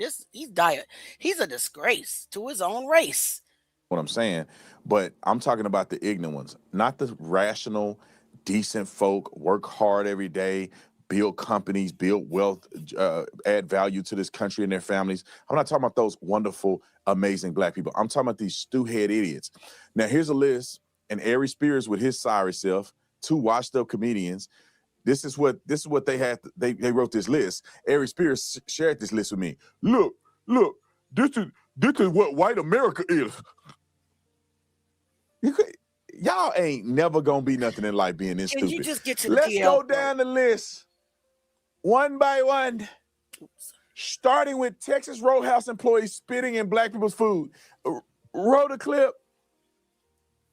Clip 1, you got it. Roll it. And there's a viral post raising many questions for customers and getting a response from the company. I took a closer look at what's behind it. It started with a screenshot, a Facebook post shared across social media, making a serious claim about how some Black customers' food was allegedly being treated. The post claimed members of a Facebook group called White and Proud were discussing intentionally tampering with food served to Black customers, and the original Facebook post appears to have since been deleted. And so far, no verified evidence connecting the claims to a Texas Roadhouse employee, but screenshots of the post and time out. Yeah, Bartley boy. Let me just explain this. As you can hear, there is no evidence. This is a post alleging that there's some white group talking about what they do in black people's food. There's no evidence of that post. And this is just black people talking about what some post that allegedly exists that there's no evidence of. Since this has come out, DL... Has anybody investigated it? Has anybody investigated? You always come on this here internet saying what there is no evidence of with no evidence yourself. Did you do any type of investigation? No, he didn't. He's spewing out stuff. These other stew heads will make y'all believe that somehow there's verifiable evidence that this is happening. There is no actual evidence. It's not tied to any one employee. It's not tied to any one Texas Roadhouse. There is no police report and no investigation being had. Just black folks online being victims talking about Texas Roadhouse. Did you see that? And no investigation being had. I think he meant done. No investigation is being done. Is what I think Stewhead meant. So how do you know that the claims are unfounded then? How do you know? Please tell me. He think he know everything. Let's keep going. Let her finish. And hey, don't get mad at this young lady. She's trying her best. She did say X. She said X. I don't know. It's in our DNA. The smoke alarm and the word X, we can't get it out of our DNA. Roll the clip. And videos talking about it continue to circulate, and customers are weighing in. Some say the allegations have them questioning whether they'll eat at the restaurant again. Others are asking for proof and questioning whether the original post is even legitimate. I took a trip to the local Texas Roadhouse here. People are saying that the allegations are none of them, not one person in the post said that they went to Texas Roadhouse and somebody did something to their food. Who's going to go to Texas Roadhouse when there's somebody in the group, in the white and proud group, saying that they spit on your food and lick your food and all of that? No, we should never go to Texas Roadhouse. Sorry, bruh. You go. You go. Not one person in the post, according to this news outlet. Let her finish. In Abilene, Texas, to see what they have to say about some of the allegations. I waited to speak with the manager and asked about the allegations. The manager declined to speak on camera, instead referring me to the corporate's company office for a response. I also asked the restaurant's host what business had been like today. He told me it wasn't very busy, describing it as, quote, pretty slow. But whether that's out of the ordinary for a Monday is unclear. And while the allegations are getting plenty of attention online, nothing in the viral post identifies the Abilene location or any specific Texas Roadhouse location.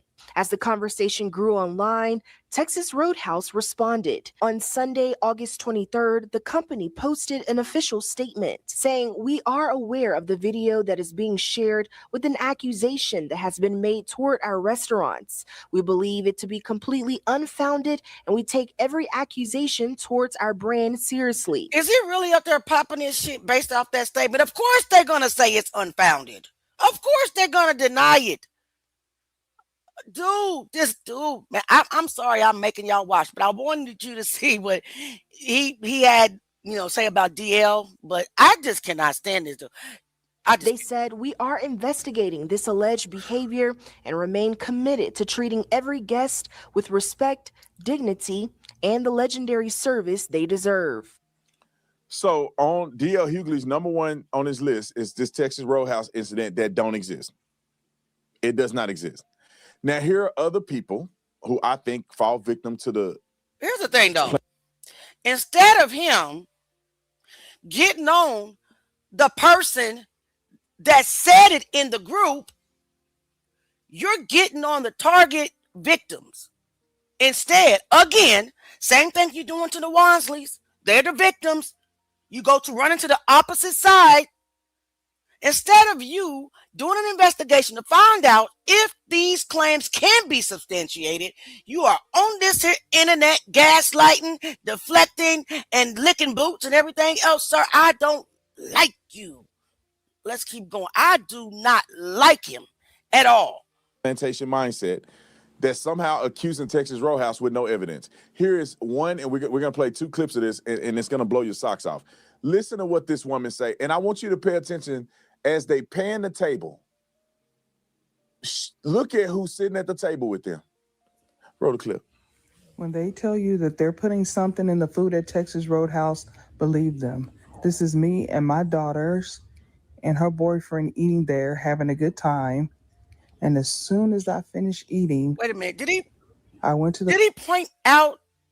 And another thing he said the other day, which pissed me off. He said that we're mad that Black America is mad that he married a white woman. No, we're not, sir. Who are you? Who are your hips bigger than mine? No, we are not mad that you married a white woman. And now you're pointing out just because the black family has a white American with them that it doesn't make sense. Do you know how many white people that love to hang around us? It's the supremacists, that the racists that we have something against, not white people as a whole race. He is just ugh. The car, my eyes started to swell up, and I had to be rushed to the hospital. They said it was some type of allergic reaction. Now I know what it was. Hey man, did slavery mess us up? Did it? I don't believe that it did. Because What kind of question is that? Did slavery mess us up? You know what? Of course it did. Of course it did. It took us out of our natural habitation, brought us over here into a brand new culture, and twisted everything up in us. Come on. What kind of question is that? And we have not fully recovered since. It definitely messed you up, Raccoon Tatum. Let me keep going. This is ridiculous. He's I want to throw up. I'm going to keep listening, though, y'all. Because we had a lot of great, successful black people that have come from slavery. But I wonder what's happening to black people in their mind. Why is this woman and her daughter is dating a white man? They all went to Texas Roadhouse together. This woman can't just say something, I got an allergic reaction to something there. Why is it got to be pertaining to something involving race when you have no evidence that it's race related? You didn't show the manager. You didn't show the person that was serving you. So we don't even know if that person is black. And why can't you just be normal? Why your daughter dating a white boy and you want to make it a big stuff about race? Why can't y'all just be normal? Actually, you're making it about race. I didn't hear anything about race come out of her mouth. You're making it about race. You're pointing out the white man that's dating her daughter, which obviously she has no problem with, right? My son dates white women. I don't have a problem with white women. I have a problem with racist women. And I got a problem with you. All right, here go another. I want to say something about it, but I ain't going to do it. And I ain't never eating at Texas Roadhouse again or Logan's Roadhouse. Y'all got me up. Y'all got me up.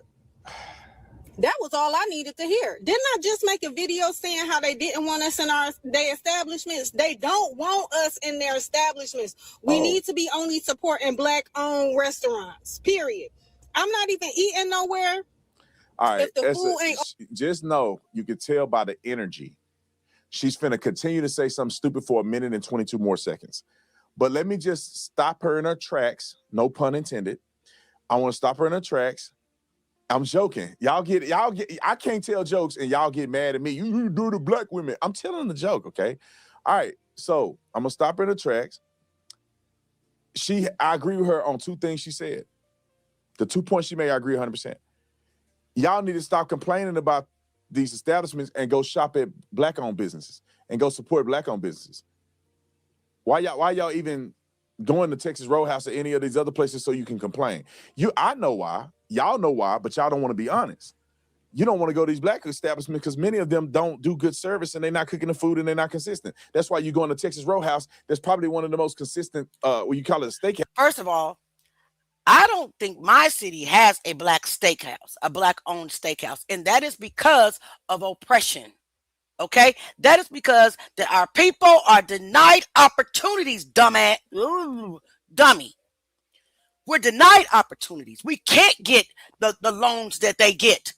Okay, come on, be realistic. I've never seen a black-owned steakhouse in my city or in my state. You're sitting up here on your podcast acting like that our people are not oppressed and denied, that racism completely just doesn't exist. He's disgusting. In the entire country in history. Okay, and the second thing she said is that they don't want us there. I can't verify that they don't want you there, but I do have items of evidence that may suggest why they might not want you there. Roll the clip. Oh, really? Do you know how many fights out there that are of white people? Are you kidding me? You cannot take one fight in a restaurant or even two or three or four or five and paint a whole race with what you see right here as if the other races don't do the same. Matter of fact, the other races are so bold. I'm talking about the people that, don't look like us, the light-skinned people. Some people call them clear or whatever, but they get in your face and start shit and act like that they're the victims when they got into your. You don't play that, do you? The Karens, right? And the Kens, right? You don't play that. You don't even know what happened up to this point. You just want us to look bad, which makes you look bad.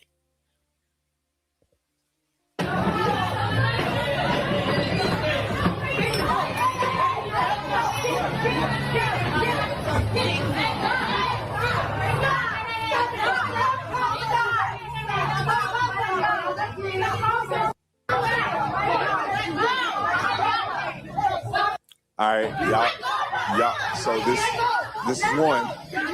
Next one. Let's go to the next one. Just tearing it up.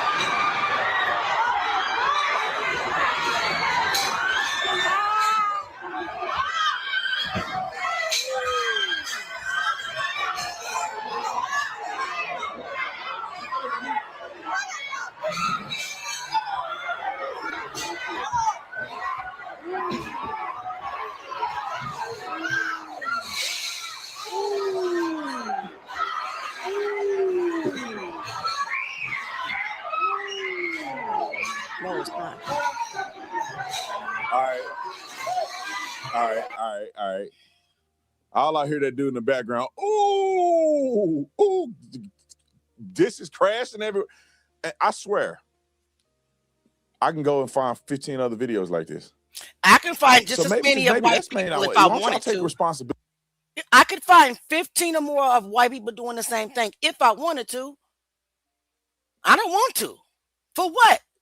Because every race fights. Is he kidding me? This dude is a joke. Past a joke. I can't even really say what I want to call him on YouTube. At some point.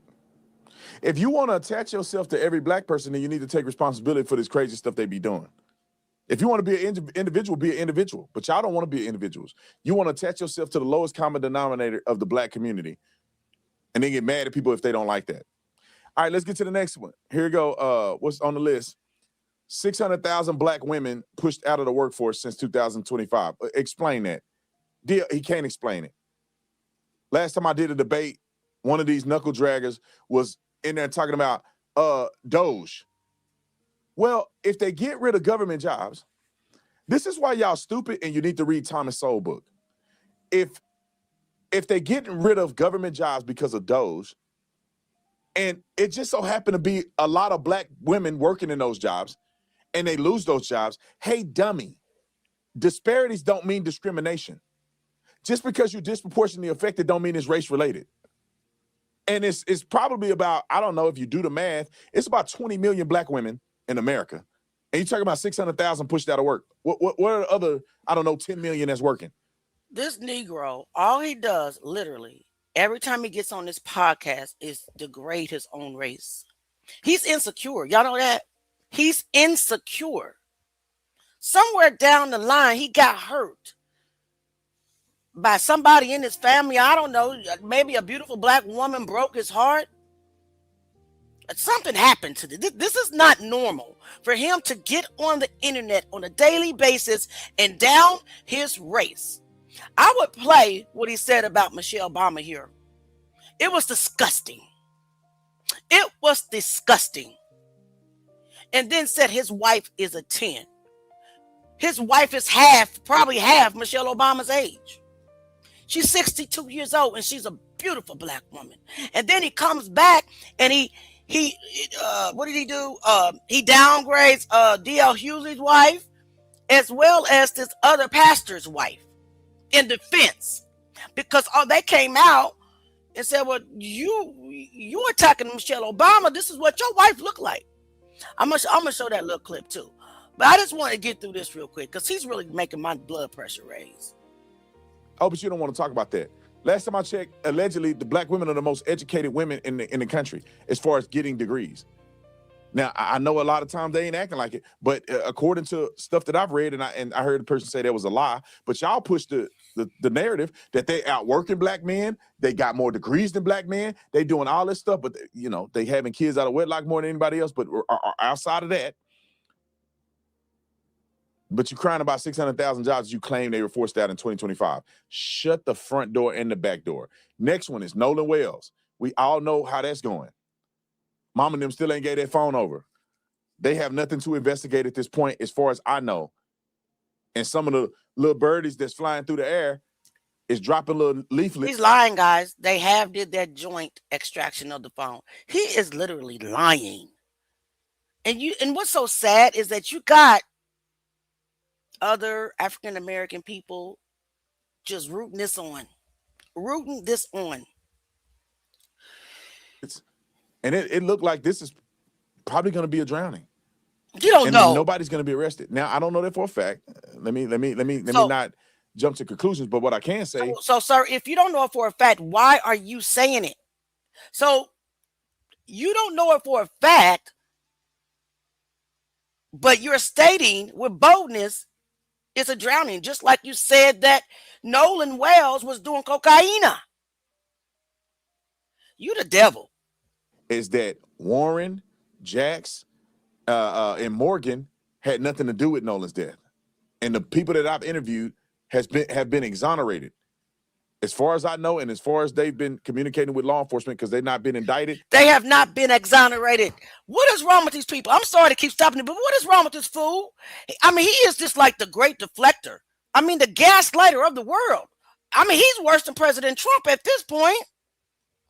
What is wrong with this fool? They have not been exonerated. No, they haven't been charged, but they haven't been exonerated either. But they want to keep putting these Easter eggs out there. I'm sick of him. I'm going to play a little bit more, but I really don't want to. I'm over this dude. He really grinds my gears.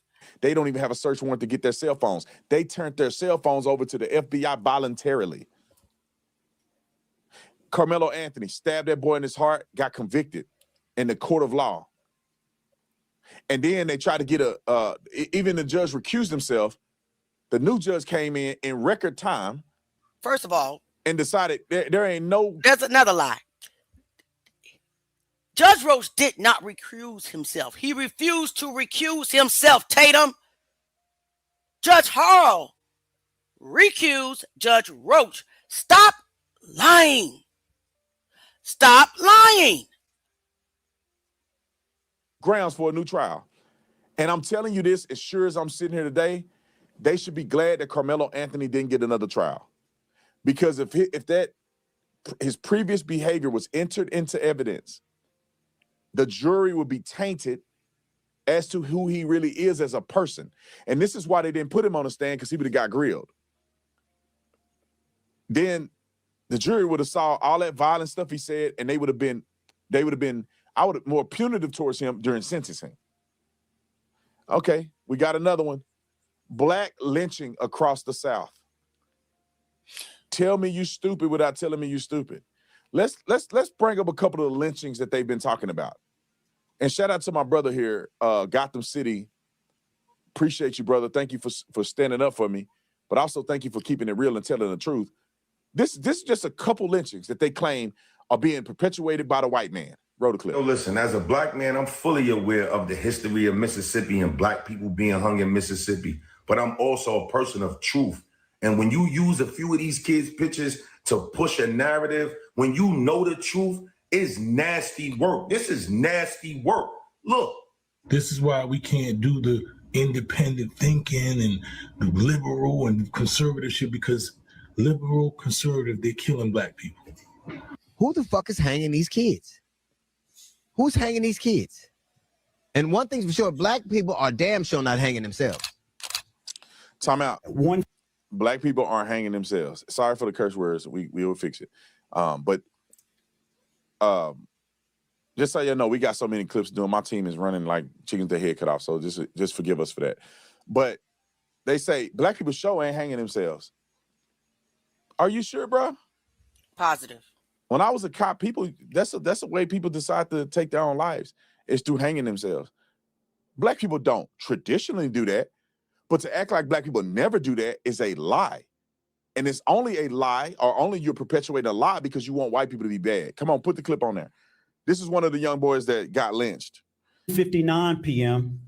Video shows the young man carrying an electrical cord walking towards the tree by himself. The video appears to show him at the self-checkout purchasing the blue rope.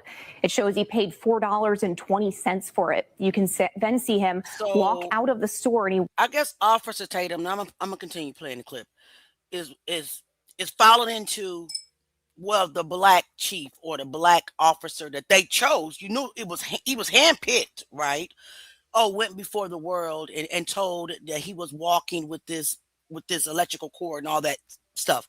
It's going to make us just automatically, where's the footage? Show us the footage, please. I need to see things for myself because I don't trust law enforcement. I don't trust the FBI, and I darn for sure don't trust you. walks across the parking lot to his truck and drives off. Between 2:06 p.m. and 2:07 p.m., video captures the actual incident taking place. Where's it at? Please. No one else is seen in the area when this incident occurred. Here another one. The family stated that Trey's girlfriend at the time of his death provided investigators with suicidal text messages from him the evening before his body was found. So that's some information that we did not know about, you guys. We didn't know that he, was suffering from any kind of mental health or anything like that. We didn't know. This information wasn't out there. The message read that he was going to hang himself. Sophia Reed told the Mississippi Free Press on April 23rd. Sharon Candy Tillman confirmed that she had also seen the messages that her grandson had sent to his girlfriend threatening suicide, in addition to messages stating that he had made a previous attempt but failed. Candy added that in the messages, Trey's girlfriend had told him that she would call his grandmother. She said he normally... So why did she wait until mid-2026 with these messages, if that's true? Why would she wait until mid-2026 to show these messages, to bring these messages forth, if that was true? Smells like a payoff to me. Don't know what it smells like to you, but that's what it sounds like to me. So let's not act like people can't get paid off. Let's keep going. Would send those kinds of messages to her, and she would say, just go to bed and we'll talk about it tomorrow. Just go to bed. Wow. Like, still in the Black community, there's a stigma with mental health, and we don't ever talk about, like, hey, go see a professional, go see someone who can actually help you. We'll just go to bed, is what she told him, actually. Go to bed. His family says that the attorney who vowed a full investigation in early days has not spoken to them in 7 months. He also never gave them the final results of the independent autopsy he promised. Autopsy with funding from former NFL athlete Colin Kaepernick, Know Your Rights Camp Autopsy Initiative. More than 10 months later, Reed's family members say they feel that they've been abandoned by the advocates who pledged to stand at their side. Okay, I'll explain that. I'll interpret it for the family if they're watching me. They never really cared about your kid. They just can grift and make money off of what they thought was a lynching from a white person. They had every reason to believe and know that it wasn't a lynching from a white person, but they pushed it to raise the GoFundMe so you can give them 40% or whatever y'all giving them, that GoFundMe money, so they can get rich off the... Do you know that every tragic death that's suspicious, this man calls the family a grifter? Every death. He just called the Reeves family grifters. He calls the Wansley every death. When it's suspicious and it doesn't make sense and the family asks questions, they become grifters. Sir, you are a grifter. You are. Let's keep going. I'm almost done with this. I wanted to see what... Of the death of these black boys. But instead of people like Dale Hughley standing up like real men and saying, how about we address the mental health issue in the black community? How about we come out and find out why these young men are killing themselves instead of trying to blame the white man? How about we figure out why are we beating up each other in Texas Roadhouse instead of a fake blog of white people spitting in their food or whatever they claim that has no substance or evidence? Okay. Why don't we talk about Nolan Wells and how great of a young man he was instead of trying to blame white boys for killing him, instead of trying to get to the bottom of what happened to him like I did? They didn't.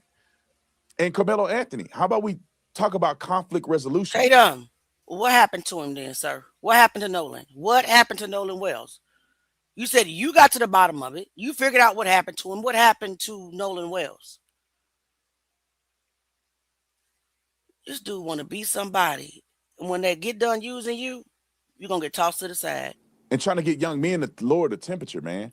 You don't always got to be putting yourself in a situation where you get violent because you feel disrespected. That's why a lot of our brothers are in prison. This is why my cousin is in prison right now. He let his attitude or his anger get the best of him and end up shooting people. Why is he angry? Why is he angry? Have you ever talked about the root of the anger of the black man? Why is he angry? Because just by the color of his skin, he's deemed suspicious. He's deemed dangerous. He can't get a good paying job to take care of a family. So what happens when they can't get a good paying job just because of the color of their skin and can't take care of nothing? They go out to crime and commit crimes. And the system created it that way. You don't want to talk about the systematic racism that exists at all, does he? He wants to glass right over it and blame the ones that are being mistreated. Why is the black man like they are? Because they can't get jobs to move out of these what he calls ghettos that oppress him. Right? Crime, riddled with crime. All smashed together, all created by white people in high places that are racist. I ain't talking about all white people. Not at all. I'm talking about the racist supremacists that run the country. Our whole president is one. But you want to blame it on the true victims? They built prisons for us. They built prisons for us on purpose. They have never really freed us at all. You're an idiot. And I'm done listening to him for now.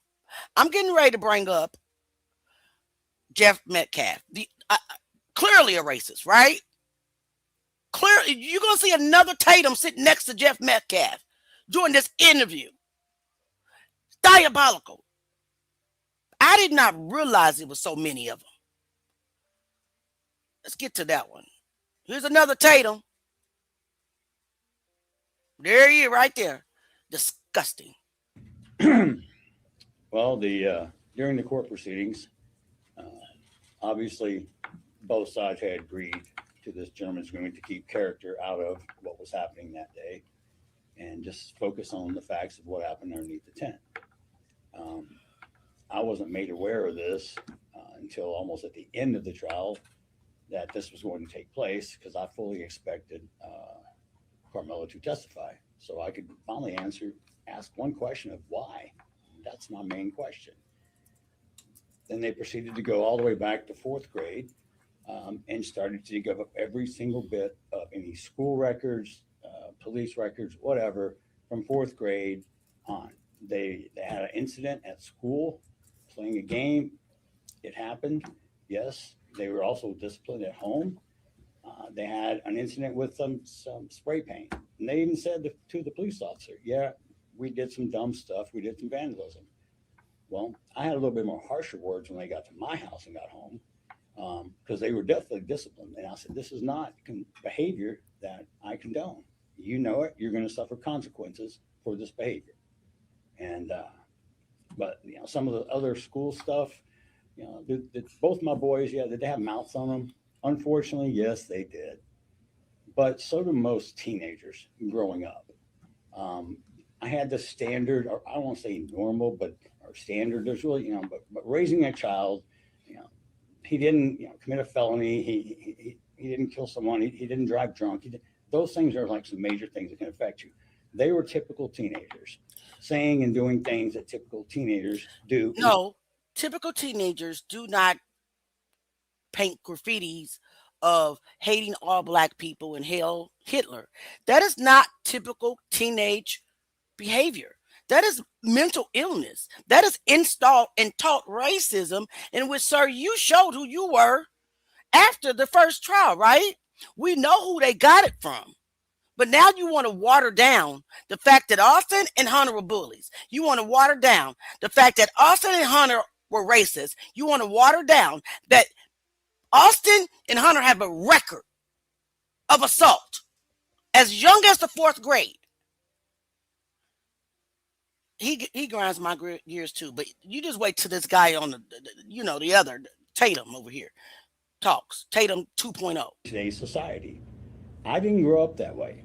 I didn't have the internet, social media, cell phones.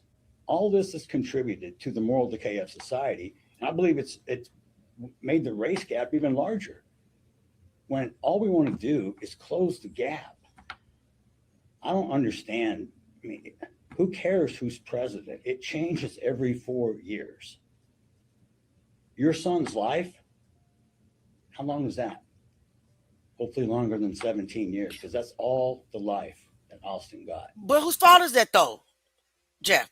You got to be honest with yourself. Whose fault is that? Whose fault is it that Austin is not here? You cannot point the finger at Carmelo. You need to point the finger at Hunter, because according to testimony, Hunter is the one that started it. And we see in the video where they marched right up to a sitting Carmelo, So stop the gaslight, man. I'm gonna keep playing it, but this is making me mad too. This is making me mad because he won't admit the original issue. Teach our kids to keep their goddamn hands to themselves, and this would not happen. Austin was a good kid, loyal, loving. You know, they say he was a bully. He was. No, not necessarily. He joked around a lot. Wasn't a bully. I'm not a bully. People can misconstrue me as a bully. Well, you know what? The cheerleader said different. It's in the court documents. Why are you ignoring this? Are you working on Hunter? Have you gotten him counseling? Are you trying to save Hunter from the same exact thing? Because Hunter is the one that started it. What about Hunter? You need to be trying to help him instead of on interviews lying, making excuses for this behavior. Jeff, sir, you got your son unalived. You. Save Austin. No, save Hunter is what I meant. They don't want to face me. They don't want to talk to me. They want to sit behind a keyboard and try to attack me. Isn't that what you did? Did we not see an inbox from Dominique that you sent, Jeff, just about 2 weeks ago, calling him a coward and all that? You are a bully, just like the troll form of bullies that you have unleashed on this here internet, sir. Nobody wants to take accountability of what Hunter did. Nobody. You and Hunter caused the death of Austin. I said what I said, and I stand on it, and it's free Carmelo until he's free. Run it backwards. I got the armor of God on my side, so whatever you throw at me, I'm ready. I said what I said. Not my finest moment that night when I was emotional. Let me ask you one question. What would you say to someone? Let me ask you something. Did you ever apologize, Jeff? Did you offer a sincere apology to black women and black men? No. Because what you said that night is who you really are, and we would never forget it. And that's who you taught Austin to be, and who you taught Hunter to be. And your dad probably taught you to be that way, and his dad, so on and so forth. Until you deal with that evil root that's in your heart, you better pray that Hunter doesn't get into another altercation, because we're not doing this. We're not doing this. We're not taking this, as you can see. Let's keep listening to him just dismiss everything. If your son was murdered and you had to sit there for 14 months and listen to the vile lies, comments, and memes about yourself, your sons, and not say a word, let me ask you, what would be your response? How many of you guys know that they always start the shit first? How many of you guys know that it's never black people that starts the memes or go into their comments? It's always them in our comments. Another lie, Jeff. Another lie. You was under my status about a month ago. You don't remember that? I still got the picture. You was in my comments, Jeff. Let's keep going. Response. Because here's something everybody's forgetting. Austin and Hunter, they're not on trial. They're not convicted of a crime. A crime occurred though. That I don't understand why Hunter wasn't charged with assault and convicted. That's a good question. They should have been. Because if it wasn't for him, the whole argument and fight wouldn't have happened. Why isn't he? That's a good question. They should be on trial. Hunter said we had an altercation. He also said Carmelo made a mistake. Do you need me to pull up that interview where he says we had an altercation and that kid made a mistake? So how did a mistake, per Hunter, turn into intent to red rum? Per Hunter, they just lie. Railroaded this kid. They didn't murder someone, but yet you want to attack their character? You better look in the mirror and check yourself. If you're that low of a person to come after a dead child, I pray to God you don't have children. Because if you're instilling that hate into them, you're just perpetuating the cycle. We have to break the cycle. We have to make the change. Dr. Carter, he's helping me make the change.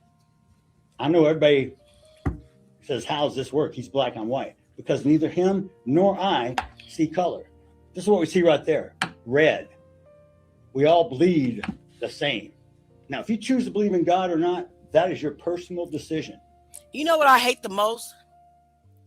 Like we just had somebody in here. What's her name, Melissa? Let me find her comment.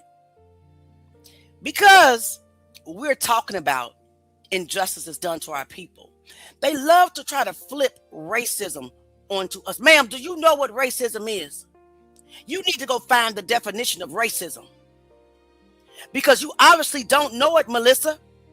Us on this, me on this panel and in the comments talking about injustices done to this 17-year-old at the time, Carmelo Anthony, who was assaulted first,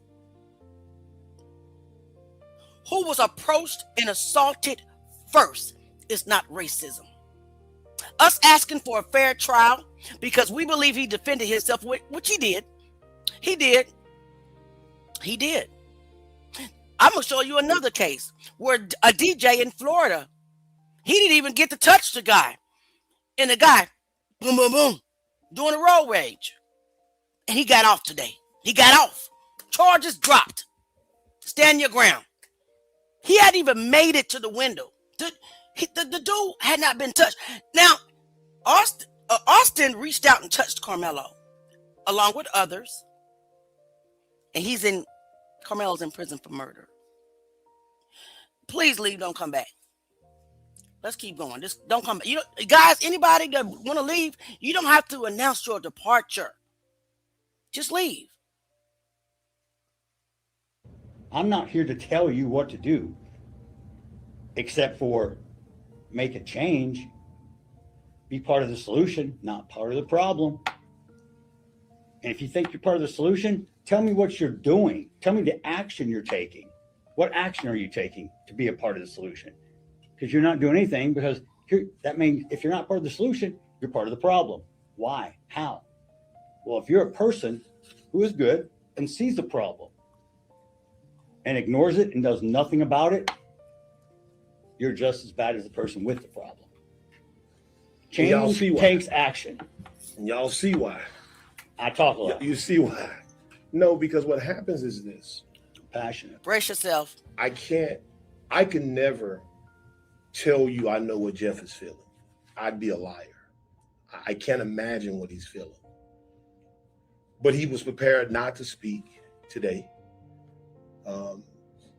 This information that came out about his boys before I ever signed on to be a part of the board, he told me.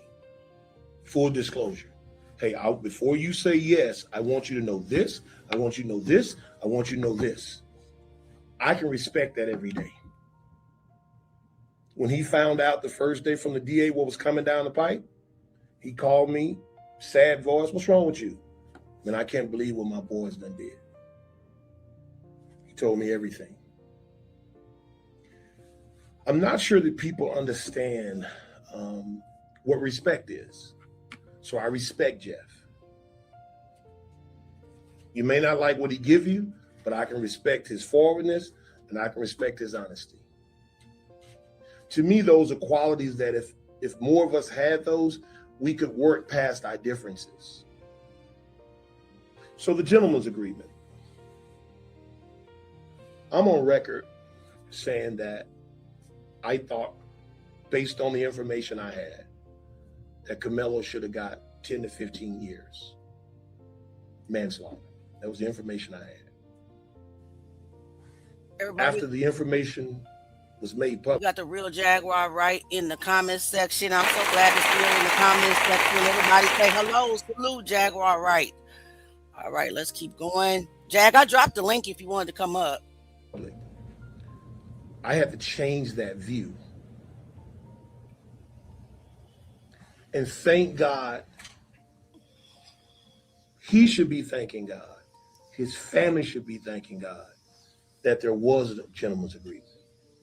I personally believe that that gentleman's agreement saved him from having a lot more years.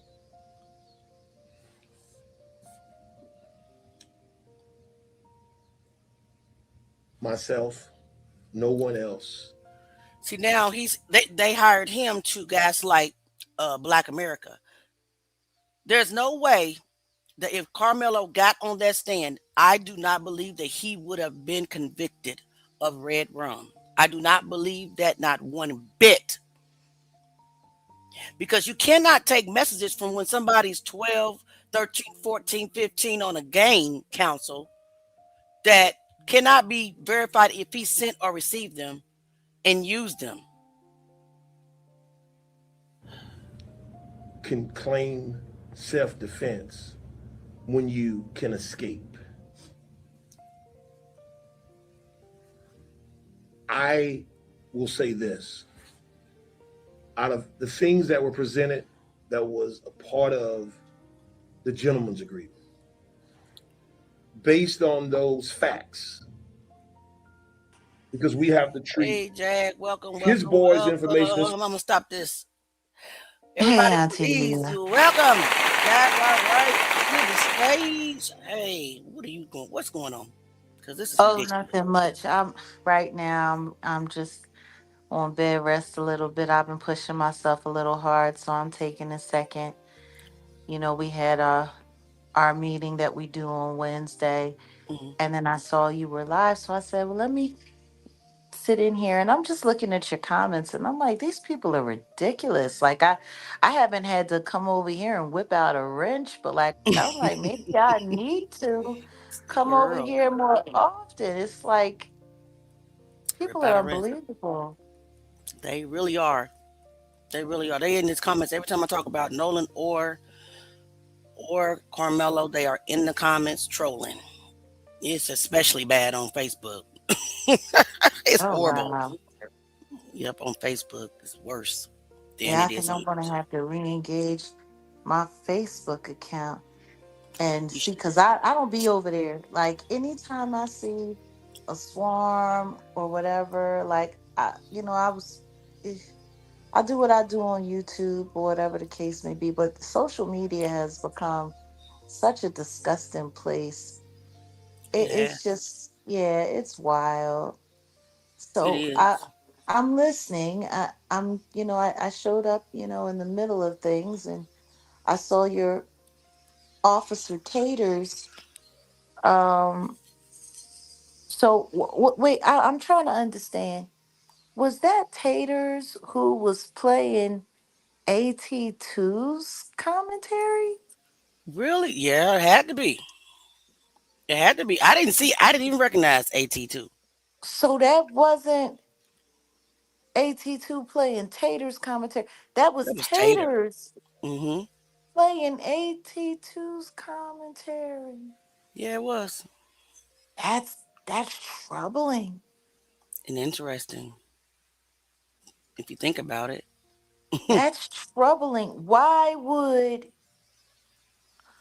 a hard right leaning weirdo be playing commentary from someone who's posing as a newbie, like hardcore Democrats? And why would he be doing commentary about Mr. Reed? Because that is the very listen, that Mr. Reed, when Nolan Wells, when Ben Crump first got on Nolan Wells' case, that is the he's a part of the troll farm. That is the first thing thousands, I mean hundreds of thousands of trolls came out with. Ask Crump what happened to Trey Reed's autopsy. He never released it. Don't you care about Trey Reed? They are all in this together. They're all in it together. It's like, but you gotta see it on Facebook. That's the thing. It's all on Facebook. It's on YouTube too, but not like it is on Facebook.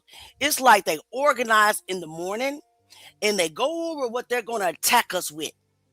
And they come at us with the same thing all day long, over and over. The more you block, the more that come. It's like hundreds of thousands of these people that comes. I thought they were robots. I don't know if it's true or not, but that is what they're saying. What happened to Trey Reed's autopsy? They're trying to deflect away from Well, asking this is the questions. thing. I don't think there's anything wrong with asking about Trey Reed, because the way they came out with Trey Reed last year, the truth is you would think that they wouldn't have let that drop, they wouldn't have let that go. But to use one thing to try to deflect from another thing, like it's not, it don't, I'm just sick and tired of all of the divisiveness. I am. They're just being really divisive. Like, don't use that young man's passing, whatever it may be, as part of your deflection campaign for something else. Yeah. It's just And then Jag, years later, 2026, his girlfriend all of a sudden got these texts talking about he was suicidal. I can't say the word. You know what I'm trying to say. yeah, no, but I've heard about that.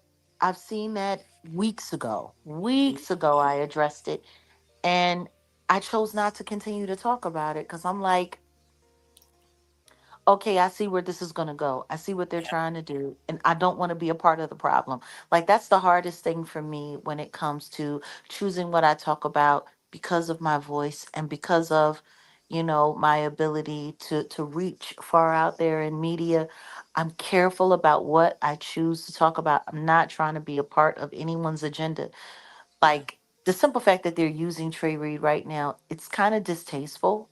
And the Hmm. simple fact that Taters is talking about Trey Reed is even more distasteful. Yeah. I find it disrespectful to his demise, and I find it very disrespectful to his family. But just like this girlfriend of Trey Reed coming through, Hmm. Mr. Reed coming through talking about, oh, well, you know this is how he was, and this is what was going on with him before he passed away. I feel equally as disgusted by that as I do Carmelo Anthony's girlfriend, ex-girlfriend. um I heard she was still with him. well, see, this is the interesting thing. They Hmm. said that there was a breakup and that he started stalking her.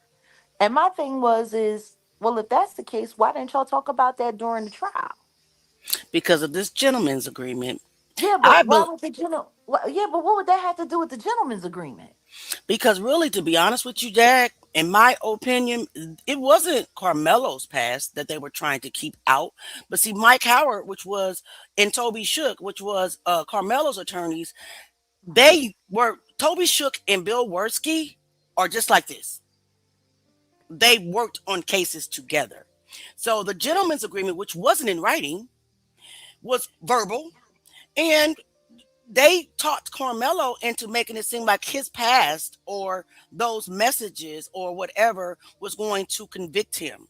And I believe it was together. I believe it was a collaborated attempt to not put him on the stand because even during Bill Wursky's academic class that he teaches on self-defense, he even stated in his uh, what you call it, book or whatever, I can't think of the name right now, that a person that's on trial for self defense must always testify.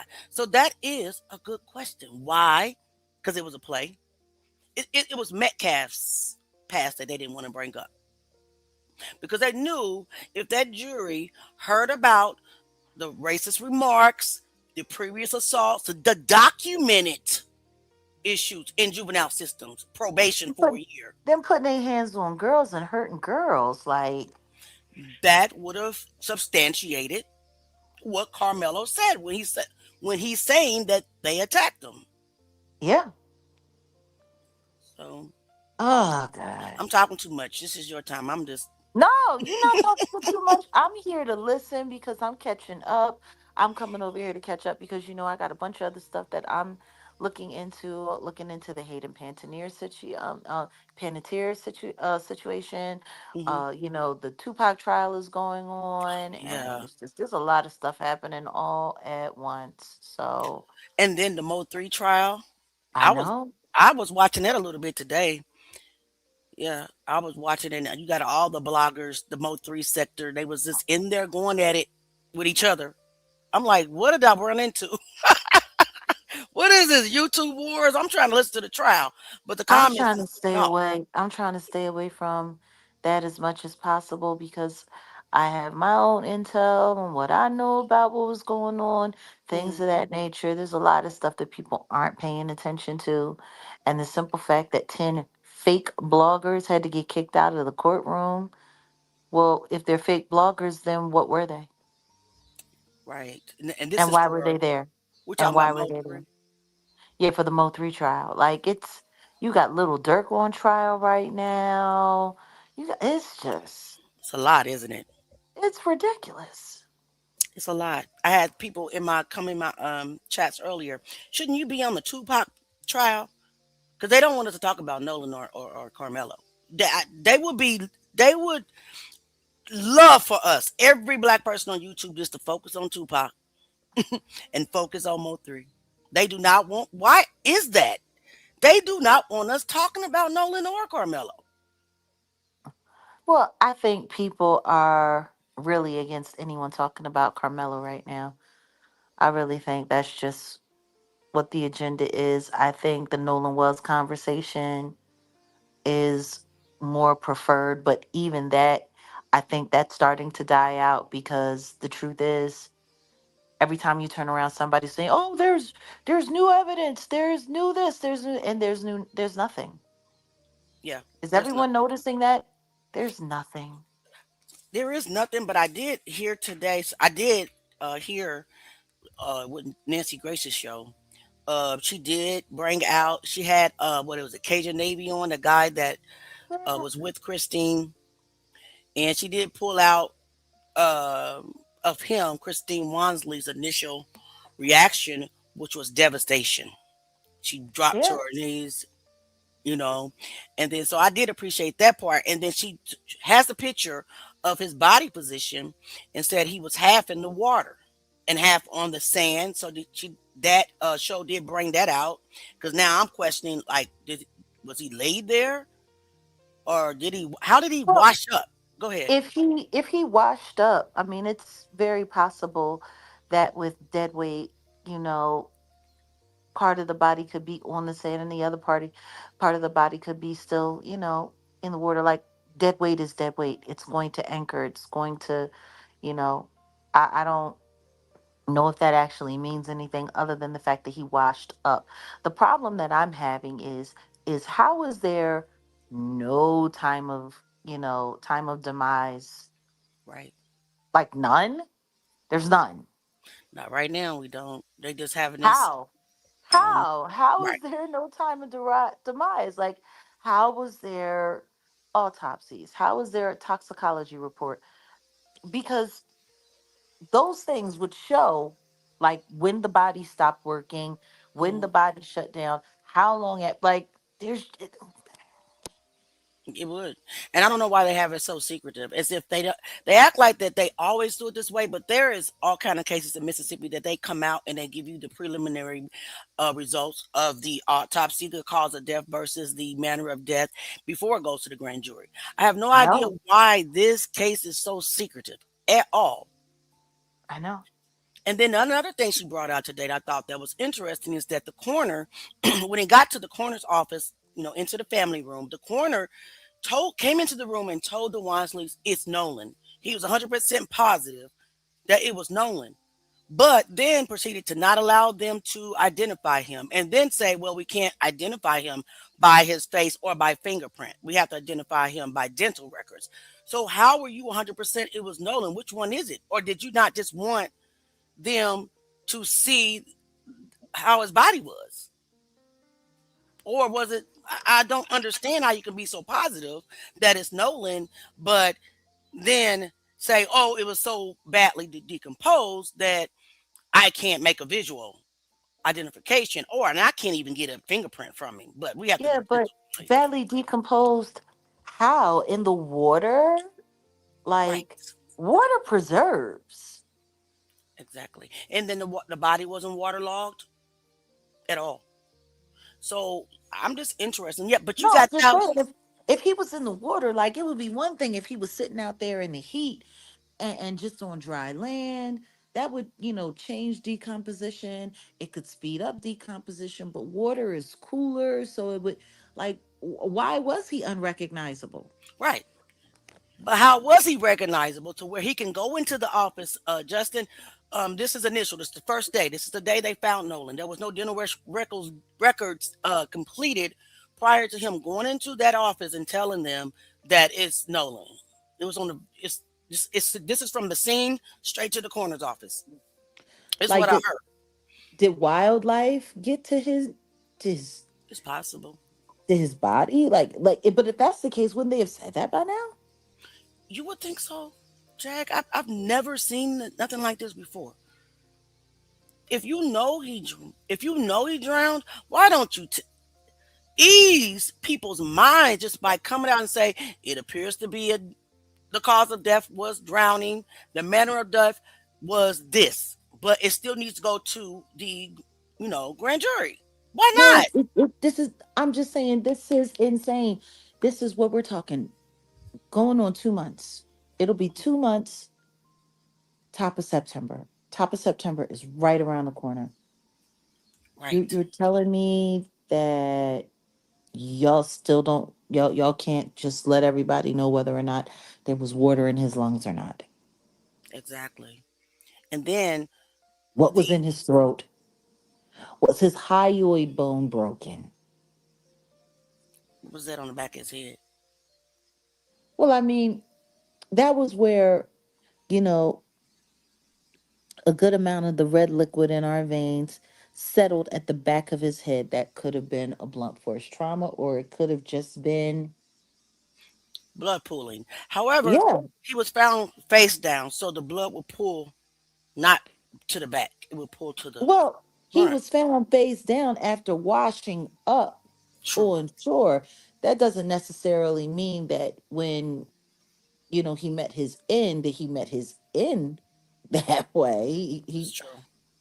That's true. It, We just it's don't know, right? It's just driving me crazy because they won't tell us. They know, but won't tell us, right? You're right, My Jack. thing is there's so much information That if you were going to hold this, you should have held everything. I agree. Like this is, and this is the problem that I have with the media being so heavily involved in all of this stuff because all that anyone could do is confuse and conflate. But Tatum, They had they've to. just been letting him run amok. Yes, and not only Tatum, little Eddie Palzik is a troll lawyer. He trolls all day on Facebook. That's all he does is troll, and he's President Trump's ex lawyer. Well, you want to know the sad part about it? Hmm. If he's an ex lawyer, that ain't saying much for him because usually the Donald keeps attorneys. Especially good ones. He keeps attorneys. So if he got rid of you, that speaks volumes in itself. Like that's like All he he does. collects attorneys like he collects ties. I agree. So I agree. it damn near broke his heart to part ways with Rudy Giuliani. Yeah, well, he probably thought he was a really good, smug lawyer, very smart. I don't think Eddie is though. I just don't think he's a good attorney, to be honest with No, Eddie just seems like the kind of dude that would be willing to do anything. you. Hmm. Honestly, rather than messing with these kids, he should go down there since he's right over there. Florida's just down the street. Go on over there and help the Tates. Right. Help the Tate brother. Join their because they like lawyers that like being on social media. Like, get away from this whole situation. I agree. And then now they're saying that the Carmelo Anthony appeal is going to go all the way to 2027. We just have to be patient. But like you and I talked about the other day, what Russell Wilson was brilliant. He allowed the evidence that wasn't presented in the first trial was Yeah. presented during the new hearing trial, so it's now allowed to be considered a part of the And trial. which is fabulous. Hmm. Fabulous. That's a great thing. Yeah. So, which brings us to Mr. Metcalf. What is He still doesn't want to admit that Hunter and Austin were the problem. I mean, even Hunter in his news interview says that Carmelo made a mistake. well? So how did a mistake turn into intent? Well, this is my thing. Good for him that he's willing to admit, and even if you don't want to put all of the responsibilities on your boys, at least be willing to say that they played a part in what happened. I And agree. this is the problem with Jeff Metcalf. He gets stuck in a narrative and he doesn't want to move until he has no choice. And Yeah. then he wants to go. Now what now, so who was this black man in this And head? Tatum 2.0. I don't know his name. Let me see. His name is Tatum 2.0. I don't even know his name. I've seen him more than once beside Jeff Metcalf. That's what they do. Like Megan, she has a black friend too, a woman that she flaunts around You as talking well. about Megan Kelly? Megan Metcalf. Oh, Megan Metcalf. She has Oh, a black okay. lady friend too that she flaunts on social media. Well, this is what Jeff does as well. They're trying to undo the damage he did when he came out and called us all kind of names Oh, started because talking about that racial stuff and then talking about how he's Indian. hmm yeah. Where's his Ain't we reservation all? card? I want to see his reservation card. I want to know what tribe, because if he doesn't know the tribe, I would love to just like induct him into the Slapaho tribe. Slap a whole Uh, for sure. because from what I heard, he's got a lot of Slapaho-ness in him. Yeah, which is why Megan left, I believe. So Oh, he's the one that probably taught his boys the anger and the bullying, and of course we know that they had to learn the racism thing from you know him. mhm. So, Train up a child in the way he should go, and when he is older, and then you're he gonna wants to depart from him. blame us for your son's demise when you the one taught him to hate in the first place for no reason. See, the anniversary. I got an anniversary coming up for the life and the passing of my son. So I have great sympathy Yeah. and some empathy for all parents who've lost children, especially grown children or children, making their way to their adult life, like, just children that you've had time with, children that you've spent your life with, like, regardless of what kind of parent you are, no one could take anything away from that. Like you talking about, the Cajun Navy, reporting that Christine was absolutely distraught. You know what? Absolutely. Why Yeah. wouldn't she? Right. I can't take that from anyone. I don't have an issue with whether or not she feels pain that her child is gone. Hmm. That's not where my issue stemmed. Right. It's just how we conduct things and what we choose to focus on, what we make the focus. It's all a lot. And I don't trust Nancy Grace. I Me do neither. not trust her Me neither. at all. I mean, she can sit there and do the good cop, bad cop thing. Hmm. There's a flashlight cop Tatum all she wants. I understand what her I understand what her assignment is. You know Right. what I mean? Like Yeah, I get it. I do too.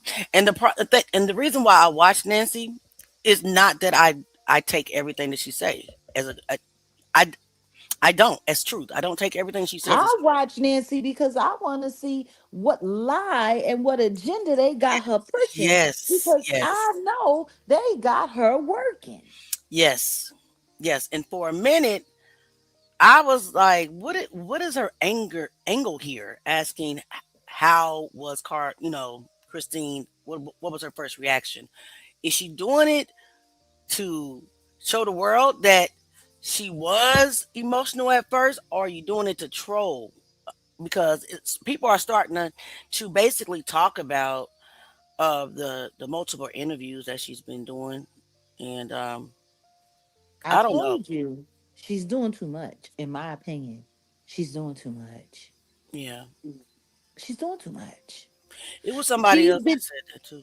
she's been interviewing more than she's interviewing more than Hayden Panettiere's mom. Like, and they Hollywood. Yep, I want to tell you what this other lady said. Can I show you real quick what she said Sure. about it? And I actually agreed. I actually did. Hold on one second. It's confusing people. Her Yeah, behavior is confusing people. yeah. Okay, hold on. Hey, my beautiful people. So I am starting to have a problem with Nolan Wells' mother, Christine, in her interviews. There is nothing wrong with her talking about Nolan's personality and speaking about Nolan. But when you're going on these interviews, you need to be talking about what's not being done. And see, this is the performance of it. This is the Ben Crump effect. This is the Al Sharpton effect. This is why I knew when they got on the case, it was going to go south real quick. People are out here doing things to help Nolan Wells get justice, telling things that they know, and you're not mad enough for me. Now, when I say she's not mad enough for me, I'm not talking about her grief and upset. I'm talking about the way she's displaying it on these interviews, the way that she's allowing Ben Crump, Al Sharpton to groom her. I need her to give me a little bit of Tamir Rice's mother. Like when she seen what Ben Crump was about, she was done. Because here's the thing. Use the platform to remind the world what is being done in this Nolan Wells case. Like we're here on social media, but you're on major news outlets that are posting your interviews. You need to be reminding the world that the DA in Mississippi is withholding information. They're taking too long with this evidence. They have body parts of Nolan Wells that has not been given to the independent person doing the autopsy. There is conflicting stories of the time frames. Everything that's up in the air, that's questionable. When she does an interview, that's what needs to be talked about. That's what needs to be reminded to this world as a nation, to this nation. Like, use your platform. Don't let nobody forget. That is how you apply pressure. So I hope she comes to her senses and do not let Ben Crump and Al Sharpton continue to groom her and lead her down this direction, because I'm going to tell you what, she's not going to get what she's looking for. Okay, so what do you think about that? Because I honestly do agree. And this is no shade to Miss Christine at all. I 100% support the Wansleys. Please do not take it that way. But really what she's saying is you're talking about the wrong things. You need to apply pressure. Talk when you get these big platforms, talk about how you don't know what happened to your son. Talk about how they haven't returned the throat to Dr. Mitchell so he can complete his autopsy. Talk about, the fact that they sealed the records. Talk about that stuff. What do you think, Jack? I can't hear you. Okay, you might have to leave and come back in because you sound it's like you're breaking up and muzzled. I got the robotic thing going on here too. It started when you started, but I'm gonna drop out and come right back.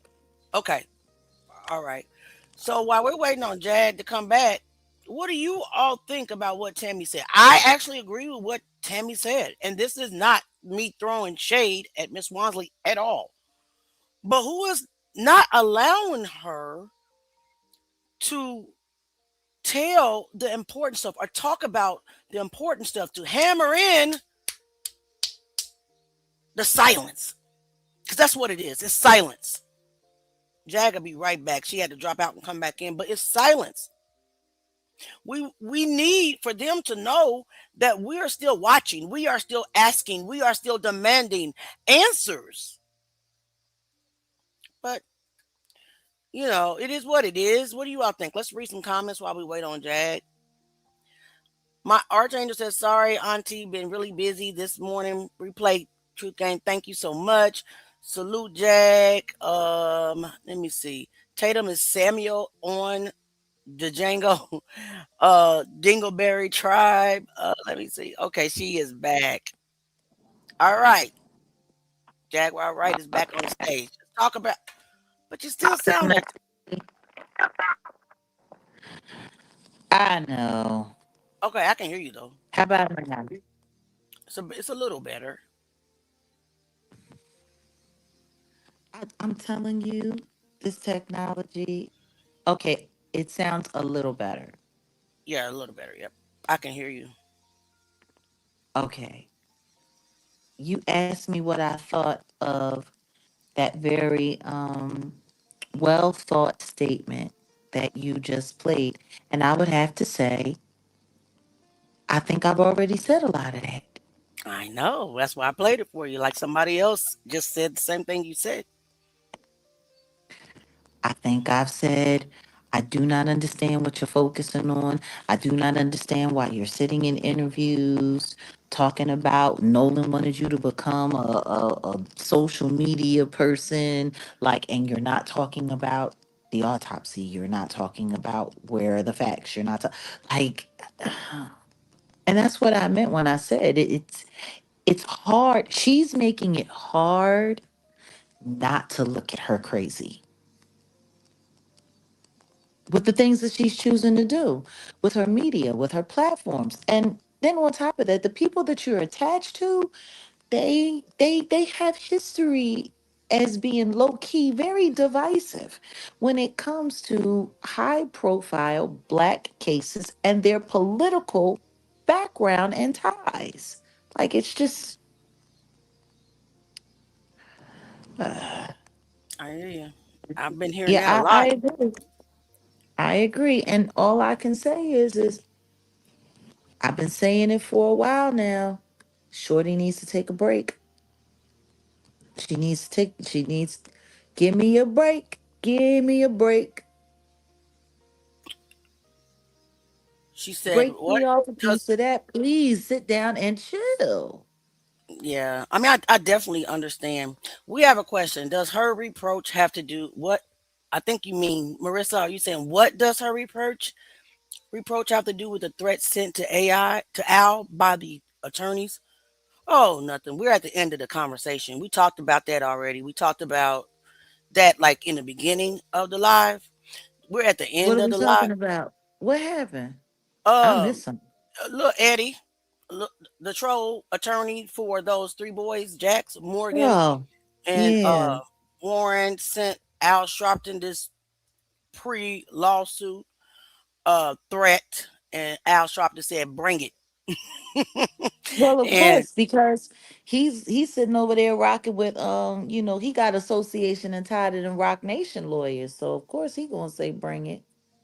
yeah, He got association with lawyers that know how to hold things up in court for 10 years until people forget that there was actually a case to begin with. So I can understand why he would say that. yeah, and he wants to depose the boys. I mean, Eddie, like I said, he's a troll. He's a troll lawyer. He just runs Yeah. around the internet threatening big, huge platforms. You know, people with money like Nancy Grace. You Well, it know, sounds like he's a shakedown artist. That's what it sounds like to me. exactly, exactly. So And Trump didn't want to keep him. That's a problem. Trump didn't want to keep him. That's I a problem. it is, it is, it is. Oh. So it's very important that we just continue to talk about these kids. To be honest with you, I mean, I know It's that I am. funny. Go There's ahead. another case that just popped up in Baton Rouge, Louisiana. Little less than a week ago, the Cajun Navy found the remains of Jadarius, a J- 15-year-old. Jadarius Merriweather. They've already made arrest. He was a black man. They did that to that little boy. They were just fine. They were searching for his body. I They know. knew. Yeah, I they found know. him. I'm glad because the mother was like distraught. Yeah, that, See, do you see what I'm saying though? No one's talking about that boy. No one's talking about that situation. People are getting answers over there. Nolan has the entire they've got the concentrated effort of the whole of the entire country focusing talking about this case, and there's no nothing. there's nothing that's been released, and people are slowing down talking about it. So, because we don't Right. have like any real answers to keep it going, it's like they're trying to starve the case and wants to sweep it under the rug. I haven't heard Why? Ben or Al really say anything about it since Nolan's birthday, I believe. Yeah, So yeah, they last big media effort. i just i it, pray I pray that whatever it is that happened to him, if there is foul play, I pray that justice it's pray served. justice for them. I listen to me. I know what it's like to have a child pass away and you can't get justice for that kid, and the law sweep it all up underneath the rug. That's the part of the reason why I even bother paying attention to this. They literally no build what happened to my son. They no build his unalivement, and then that boy went and took two other lives. Unbelievable. If they had have convicted Caleb for what he did to my son, two other people would probably still be walking around. Yeah, That's sad. Texas justice for you. That's Texas justice for you. Texas is backwards when it No, comes. it's not. No, it's not. Texas is very straightforward. Texas is very straightforward and direct. Whoever's paying Oh yeah, is going to get justice. that's crazy work. Justice goes to the highest bidder. So the question is, who's paying to make sure that Carmelo is where he's at? You know they are. And I'm Somebody. going to say allegedly, because I'm not trying to bring no heat. But what I've learned about Texas justice that I've experienced for myself. Collin County is right next to Dallas County, and Dallas County is right next to Tarrant County. They all do business and shake hands very often. It was a complete railroad. Carmelo's case, they paid extra attention. So the question is, who paid to make sure it went down that way? Yep. Who? That Who? is a good question. Who? Because that's what I know. That's what I know, and that's what I've experienced. And like I said, all of this stuff that they're doing, this is happening on an election year. And I do believe that a lot of these cases with these kids are going to be heavily politicized, which is why they're getting the publicity that they're getting, because the next 4 months are going to be big, huge for the political stage. Yeah, Huge. I agree. So, what politicians are going to benefit from using the demise of these children?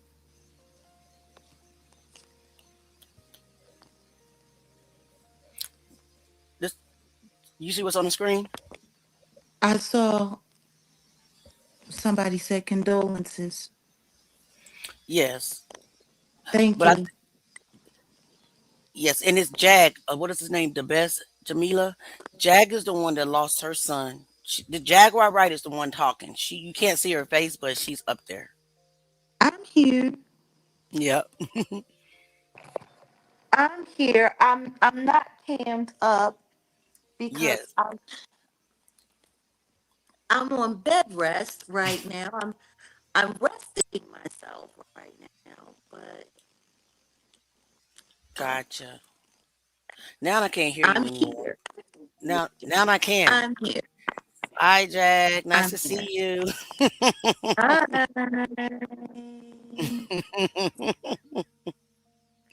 But I wanted you to look at the person that I pulled up on the screen. This kid, a, a white kid, was found hanged this past Sunday in North Carolina.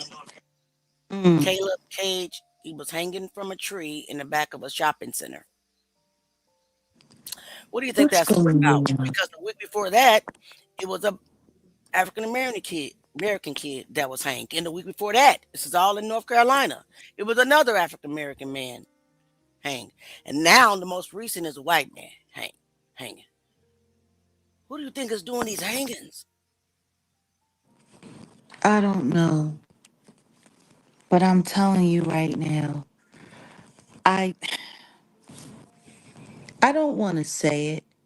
Okay, I don't let me want to see. say it on your channel, but I will say this. Our government is in a shambles. Our country is in a great state of just political chaos. And today, in our Patreon kick meetup that we have on Wednesdays and Sundays, Hmm. we actually pulled up a documentary. It's on Tubi. Everybody can check it out. It's called DURGS's Are Us. And it's a documentary about how the United States, it was done by John Potash, the same guy who wrote the book that, Set in the West has been reviewing Okay. regarding the Tupac trial. Because Tupac is in the documentary as well as Keefe D. And it's been around for a little bit, but we were just going over that portion today of what the government did to literally railroad Tupac, and how it kind of pointed the fact that there's most likely government involvement in what happened to him and his demise. And And just allegedly talking did it. about Well, I mean, let's just be real. Diddy has political ties and government ties, no different than the Jigga Man does, no different than most of these rappers do. Like, if nobody's paying attention, every last one of them are snitches. There is not one hip hop trial that's going on right now where you're not finding that people were paid informants or people were snitching Yeah. to either get off of being prosecuted or getting lesser charges or literally helping frame someone else so that they didn't have to take responsibility for it. And I'm sitting here and I'm thinking about all of these unalive children, all of these children coming up missing, all of these children. It's weird It is. that all of this is happening on an election year. And as much as I hate to say it, if you look at that documentary, you will see how the C to the I to the A has been single handedly responsible for our country and it being overrun with the D to the R to the U to the G to the S's and how it has been commerce, bank exchange. Do you know how many of the universities were built with Yeah. illegal farmer money? Damn Yeah. near all of Prisons them. too. Yeah. Damn near all of them. So, like, I think that as much as I hate to trivialize the passing of these children, I think we need to look a little bit closer. Like when they go out of their way to turn all of this stuff into Where's Waldo, when all of these things should be easily figured out, like the Right. kind of technology that we have, the kind of investigative tools that law enforcement now has, investigative teams, CIDs, and so on and so forth. Like, there's no way it should be as hard to solve these cases as it is I or agree. as they're making it out to be. It doesn't make any sense. It's absolutely asinine. I agree. Jack, somebody asked what's the name of the documentary. It's Drugs. And what was the second name? Are us. R Us. Drugs. And then Are R us. Us. Yeah. Okay. I'm Yeah. gonna watch that.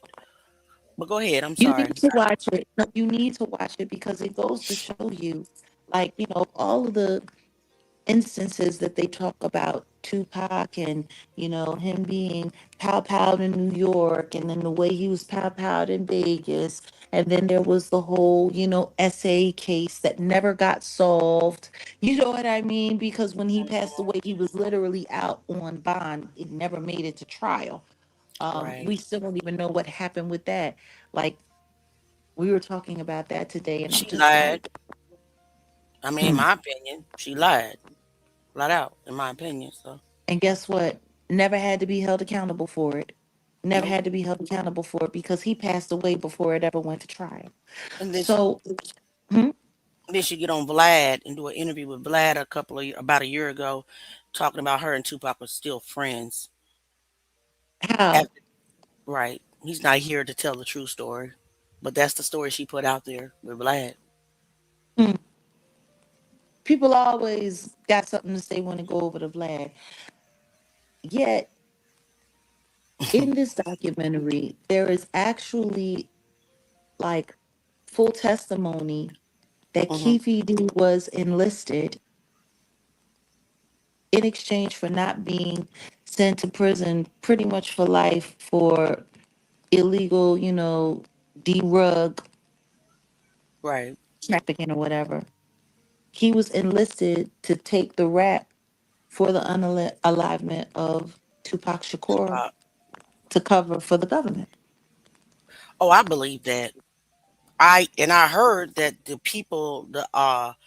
the alleged officers were out of Michigan, Hmm. Detroit, or something like that. I heard that. I don't know if it's true, but I heard that. You know, it makes you wonder what's really behind what's going on with Nolan. Yeah. What's really going on with that? Like, why are they being so cagey, so suspicious, as if they don't know how that's playing in the media, as if they don't know how that's playing with the general public. They know. They do know. They know what this is doing. So why are they doing it? Unless they're trying to trigger a certain reaction or have enough time. Like I just saw a whole content creator doing a video talking about one of the boys, they're selling the boat. And my thing Yeah. is, okay, they're selling the boat. Was the boat ever searched? Has the boat like No. It was 3 boats, possibly 4, that went to Horn Island. We only yeah, have data. They only released data for 1 boat. That is the Triton. And that's right. GPS data. They didn't release the GPS for Bart's boat.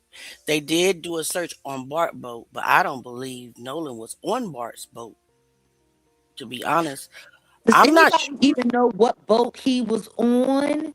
Warren keeps switching up the story. Warren says that I would have to. I don't want to lie. I would have to go back and look at his interview again, which I plan on doing because we catch him in a lie every time. Because Jack, how? So Warren said when they got back, they ran in, and Nolan didn't ask for his phone. How many of you guys know that you can't run on water? So where did you run into, and where did you get back to? Now the other friend in another interview, Jax, said similar. When they got in, Nolan didn't ask for his phone. See, they're Got telling it. on themselves. You got to look Yeah, at those but what are they interviews. telling? But what are they telling? Because I don't think any of them were sober enough to actually remember what the hell happened. I mean, that's true. In my That's opinion, they all sound drunk out of their mind. White boy wasted. white boy wasted. And people are not paying attention to the fact of where they are. They're in Mississippi, off the coast of Mississippi in the water. Do you know how hot it is in the middle of the day? Yeah. Drunk So, in the yeah, and heat. Do you know what drunk in the heat does to the mind? It turns into mush. yeah, I believe that too. I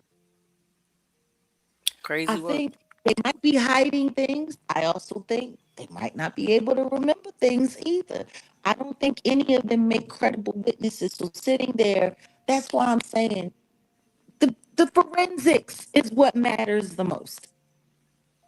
It does. The And they're not forensics giving us is the what forensics. matters. Yeah. And they're, No, yeah. they got us And talking to these stupid little drunk kids.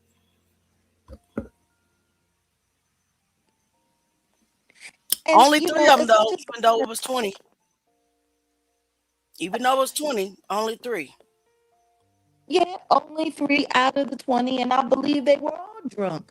Even the other little black boy that was supposed to be Nolan's friend, he was sitting there talking about how he was in a fight that day. They was drunk and they was fighting and they was acting the fool.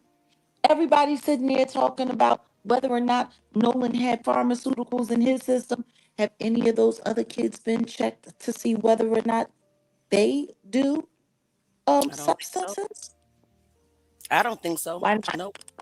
Why not? See, people sitting there talking. No, because see, a drunk man speaks a sober mind, and sometimes there are admissions. If you're willing to sit there and pin that on someone who's no longer here, then why ain't you checking the people that are alive? Because birds of a feather flock together. True. They do. Now Like the audio's doing the same thing. Lord have mercy. they hating on me. Of course they are. They're always hating. Jack, it's crazy. Yeah, we know, but I can make out what she's saying though. She can't do any better right now because that's what YouTube does to her. But yeah, you're right, Jake. I agree 1000%. And they're all trying to keep their story together because it's not the true story, to be honest with you. Because they Because don't, because they can't probably remember what the hell is going on. And more importantly, they're being told not to tell what they do remember.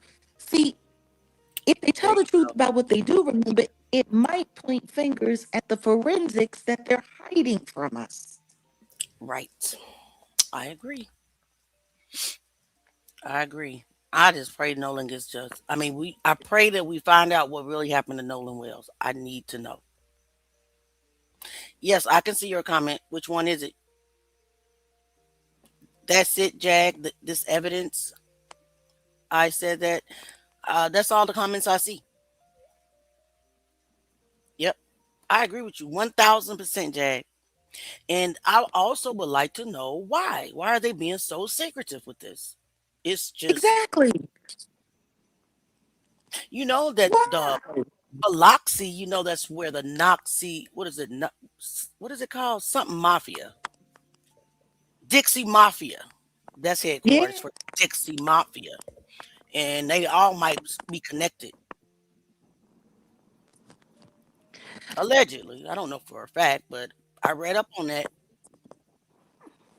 I Dixie mean, the Mafia. truth is, Mississippi is a very, very, very complicated state, and it is the perfect place to create one of these kind of unalivement mysteries for people to ogle over. But I think they're using this kid, and I think they're using this story for whatever reason. I believe there's something bigger behind it, much bigger behind it. I agree. We know that. But you know what? Michael Brown wasn't that an election year as well? The Michael Brown. Yeah, Mm, yeah. And as much as I hate to say it, they ain't George got no Floyd. problem with sacrificing. They ain't got no problem with sacrificing people to get them politically motivated. Wow. How many votes did you know, Trayvon Martin win for the Democratic Party? I Wow. And then his mother ended up going into politics after that too, didn't she? I'm not sure. Yeah, She she might was have. writing bills. She was writing bills and stuff. Sure was. She got right political. And they used her and Trayvon's story. So hmm. Well, Auntie Leah, I'm not gonna hold you up. I just wanted to stop by. I'll get Well, back down into the comments and moderate. But I'm glad that you haven't abandoned this. I'm glad that you haven't given this up. I'm we won't. glad that you're not letting them bully you. I can't be bullied. If you don't know that by now. They demonetize everything, but it's okay. I still gonna talk about Nolan and Kendrick and Carmelo. But before you go, drop down. Can you give us what your thoughts on Dolly Parton? Well, I did a little acknowledgement of her last night from a Tuesday talk, but let me say while I'm here, she Yeah. was really something else. She was really she was one of a kind, and that's all that there is to it. She was just one of a kind, very talented. I loved her work. I remember watching her movies when she was growing up, and I remember just I remember her, and I'm grateful for her. I just can't get past the uncanny coincidence of her passing on the 25th anniversary of Aaliyah passing away. Yep, I heard that on social media. Wow. And how many years has it been? Bizarre. 25. Is that 25th year anniversary? Wow. Yeah, That's crazy. Wow. it's insane. It's like for me, it's just and then looking at the proximity. Everyone knows the proximity between Aaliyah and Mr. Carter. And then there was the whole situation with them reaching out to Dolly Parton so that she could kind of legitimize the Cowboy Carter effort. And she gets Mhm. involved with Mrs. Carter. And then the next thing you know, her husband dies. And then she turns around and passes away. And for me, it was just like kind of weird because it reminded me of Clarence Avon, who they called the godfather of the music industry.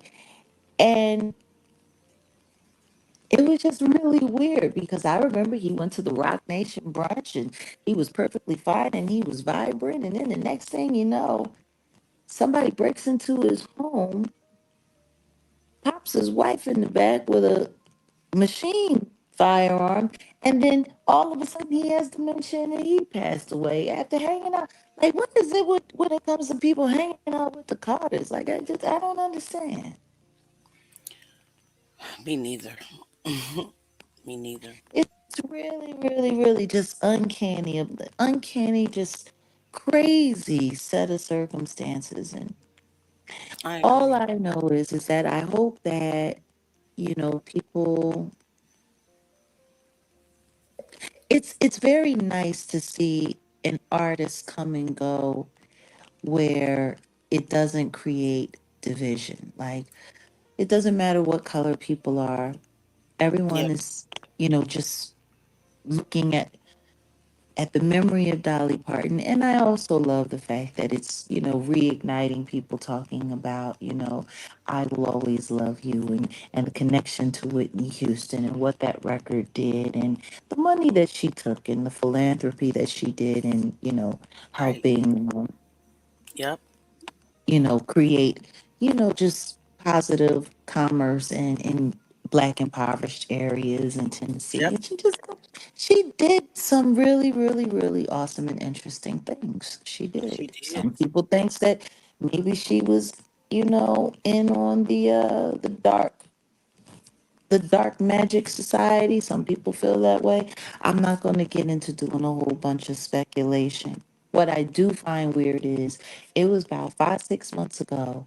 People said that she was on her way up out of here, said that she was, Hmm. and she to get on social media and tell everybody, don't you dare count me out. I'm doing okay. Don't you believe what people are Yeah. telling you? And now here she is. She's really gone. I remember So that she did that video. She didn't yeah. tell us exactly what she was going had, but she was saying she was going through treatments and stuff like that.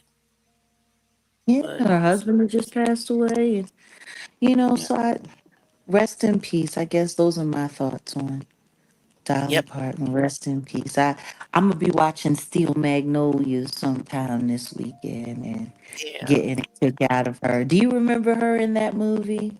No, I probably never have watched Steel Magnolia. You've never seen Steel Magnolias? No, but I'll watch it tonight. I've Oh, never seen it. if you want to have yourself just a good old like girlfriend, women standing by women. Dolly Parton played the hairdresser and the barber and the local beauty expert Yeah.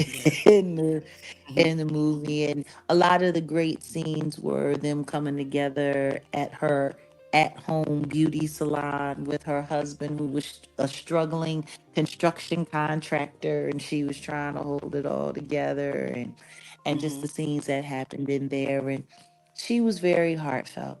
She was very heartfelt. Rest in peace, Dolly Parton. I Rest in heard. peace to Dolly. Yep. And thank you for coming up again. Everybody, please give a shout out to Jaguar, right? Well, I haven't been, for a while there, I was trying to stay away because I didn't want to bring too much craziness to your platform.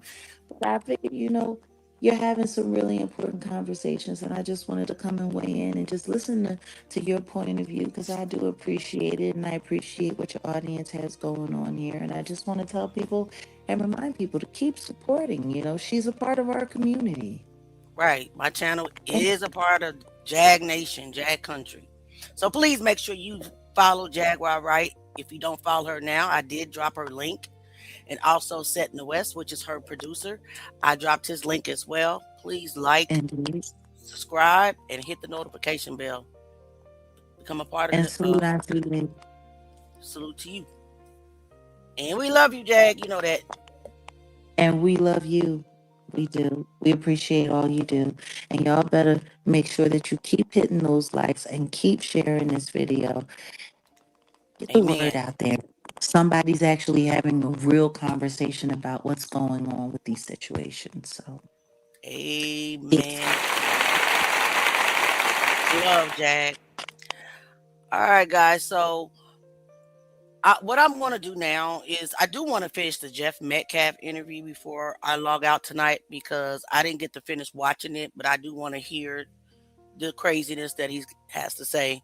So let me pull it back up unless it's finished. And then after that, we will reconvene. I probably won't be able to get on tomorrow night because I have to go to my son's football meet at a college.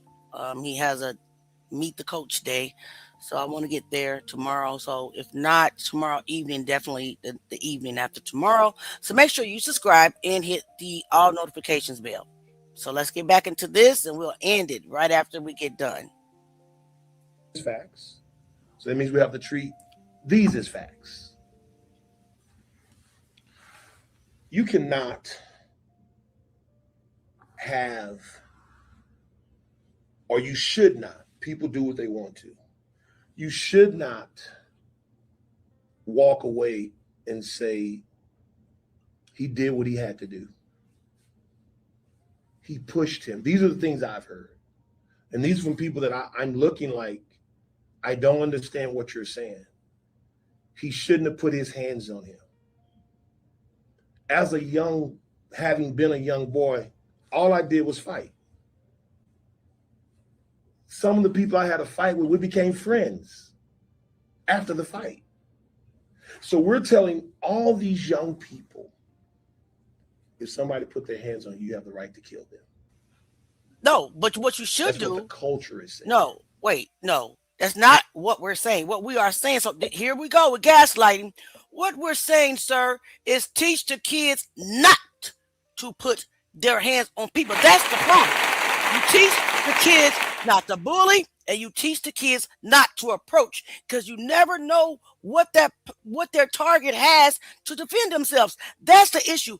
I cannot believe that people are not getting this.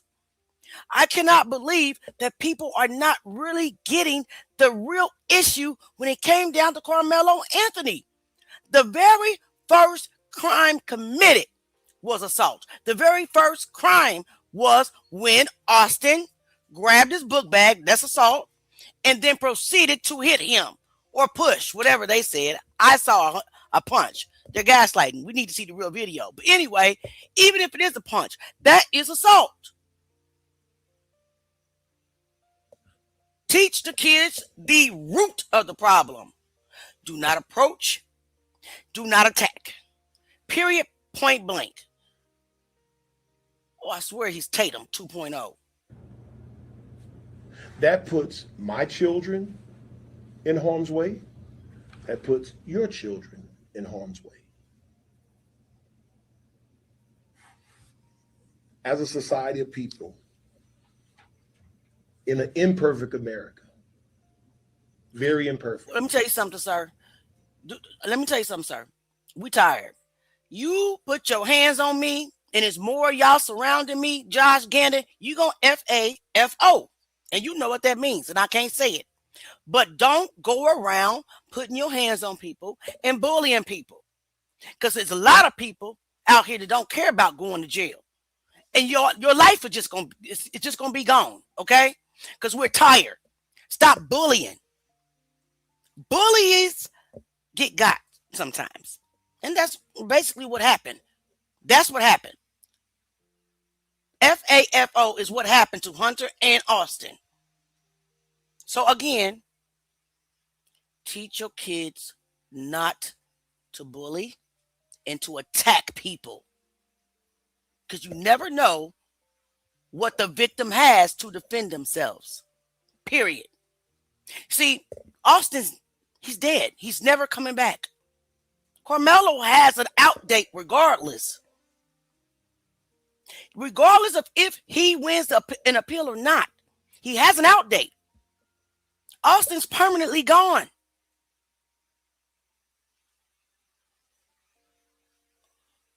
Now I'm gonna ban you next time you say something silly. Racism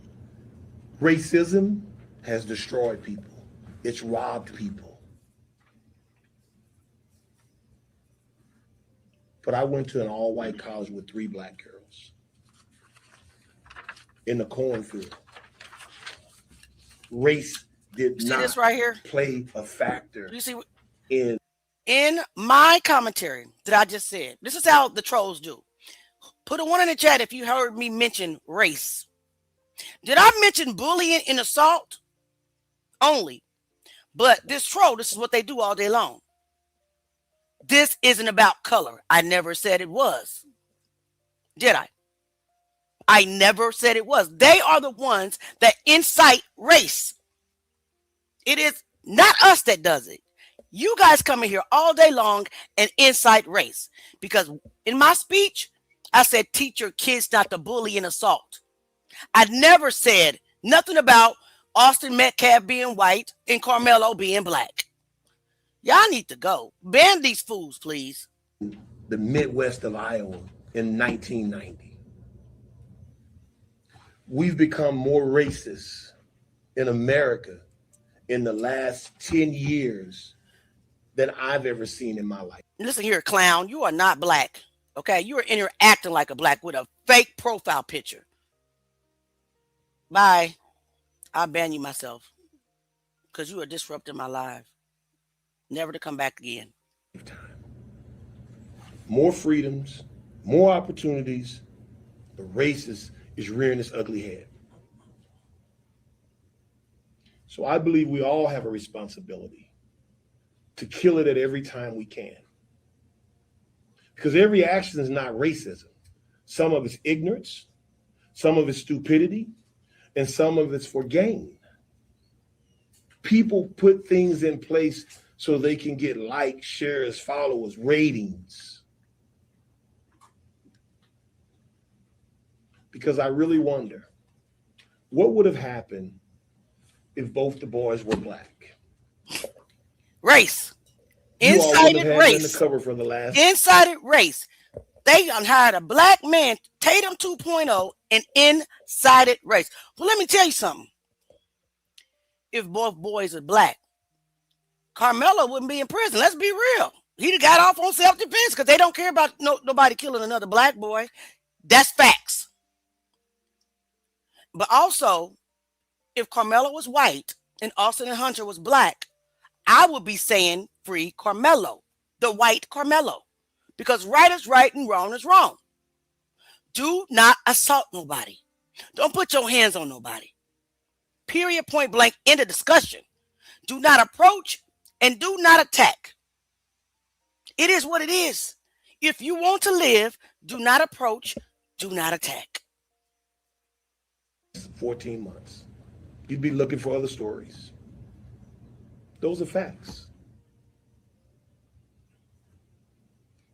Look, so the question becomes, what do we do as a society? Do we label Jeff a racist? He is a racist. He is a racist. He the one said he let us know he's a racist. Now you're gonna come up and try to clean up what he did on national TV or what was it, a podcast? He is a racist dude, and you cannot take it back. You can't clean it up. Only he can. I can't watch this because I'm getting heated. My blood pressure going Continue up. labeling me Uncle Festus, Uncle Ruckus, coon, traitor, sellout. It's a lot more out there, but I'm not a big social media person. All of that. But yet, I have a doctor's degree. I venture to say that in my 20 years, I've served more young black men than the NAACP, Urban League, and the vast majority of the churches together. I've given my life. But because when it comes to kids, it's not about the color of their skin, it's about the need and the purpose. So what do we do from here? The Austin Metcalf Foundation will, against all the odds, will go out and find and touch young people across the country. We will put in front of them what they need to understand glad you said it. I'm glad you said the Austin Metcalf Society or whatever you name it was going to go out and touch all kids across the country, because that's exactly what Austin did. He reached out and touched Carmelo. That's what he did. That's what he did. And you still are not willing to teach the right lesson, which is do not approach, do not bully, and do not assault. So yeah, I'm glad you admitted it. Let's go. I'm sorry, y'all. And what can happen if you don't get your emotions in check? For him, it's a gravesite to go visit. For the Anthonys, it's a prison cell. Those are the harsh realities. And if we don't start making that an issue, it's going to be another black and white issue soon. Y'all will have another story to run for months and Sundays. But these become so far and few. It's not an everyday occurrence. But I can guarantee you this. I'll stake whatever the Lord has blessed me with, that this weekend across this country, some young black kid's gonna get killed by another young black kid. And we're not gonna chase this story. I guarantee you that. That's the problem. There's little value on this life. But because this life has value, it became a story. He just happens to be in the story. Who made it the story? Who made it the story? Was it mainstream media that made it the story? I'm in the Midwest. I'm in the Midwest. I would have never known. Who made it the story? Who made it a worldwide story? The mainstream media. Us podcasters and streamers, we just continue the story because we seen you railroad a 17-year-old kid, sir. We see you glass right over the first crime, which was assault. You glass right over Hunter's statements, which said that we, in plural, me in Austin, got into an altercation, and the kid made a mistake. And we seen you flip it to intentional unaliving. When out of the own mouth of the person that started the confrontation, Hunter Metcalf, said that we, plural, you watered it down to one, Austin. Hunter said Carmelo made a mistake. The government or the Collins County say, no, he premeditated this. And you don't understand the outrage? Well, you're going to keep hearing about it. You're going to keep hearing about it. Guys, we're going to get through this interview, and I'm going to end. We are, but he keeps saying stuff that is getting next to me. Maybe I should not listen. The saddest thing. 2 days ago, 5 a.m, someone's texting him from Kentucky. It's a kid. They go back and forth in this long, he shows it yesterday. I'm like, I don't want to see this crap. But he goes through this battery of texts with this kid to where the kid eventually is apologizing. It's a young black kid, so he just wanted to have fun. He's apologizing. He's thanking him for walking through it and not calling the police on him. So kids do dumb stuff. But unfortunately, in the society we're in, if you a parent, you have to tell your child, dumb stuff today in our current society can cost you your life or your freedom. And I'm the first person to say, if Camilla. What Austin and Hunter did was dumb, and it cost Austin his life. But here you are getting ready to bring what Carmelo did, and you're glossing over what Austin and Hunter did and 2 other boys or more. You're glossing over that. That is the beginning. That is the root issue. Stop acting like that Carmelo is some thug, a serial unaliver. That's why we mad. Anthony was my son. two things would have, well, the first thing would have happened. He would accept the responsibility for what he did. I would have fell on the mercy of the court. I would have been calling the other family saying, I'm so horribly sorry. He did. He did accept it when he stayed on the scene. He did when he stayed there crying. He did when he asked, is he going to be okay, Ruckus? He accepted responsibility. But he also knew that he asked them not to put their hands on him, and they did it anyway. I can't listen to this, y'all. I might have to end this. Sorry. Pissing me off. And I believe that his parents, I've met them. I believe they're good, decent people, but they were misguided. Because that's what I would have did. And I would have had, hopefully, someone in his family saying, you know what? Show some mercy. Hold him accountable, but show some mercy. First mistake. First of all. Number two. This comment, what do you mean? See, Austin was in Carmelo's personal space. You got it backwards. You got it backwards. Austin, Hunter, and those kids were in Carmelo's personal space. Not Carmelo in theirs. So what you just said, pushing someone out of your personal space doesn't open you up. That is not even what happened. Okay? Hubert, what are you talking about?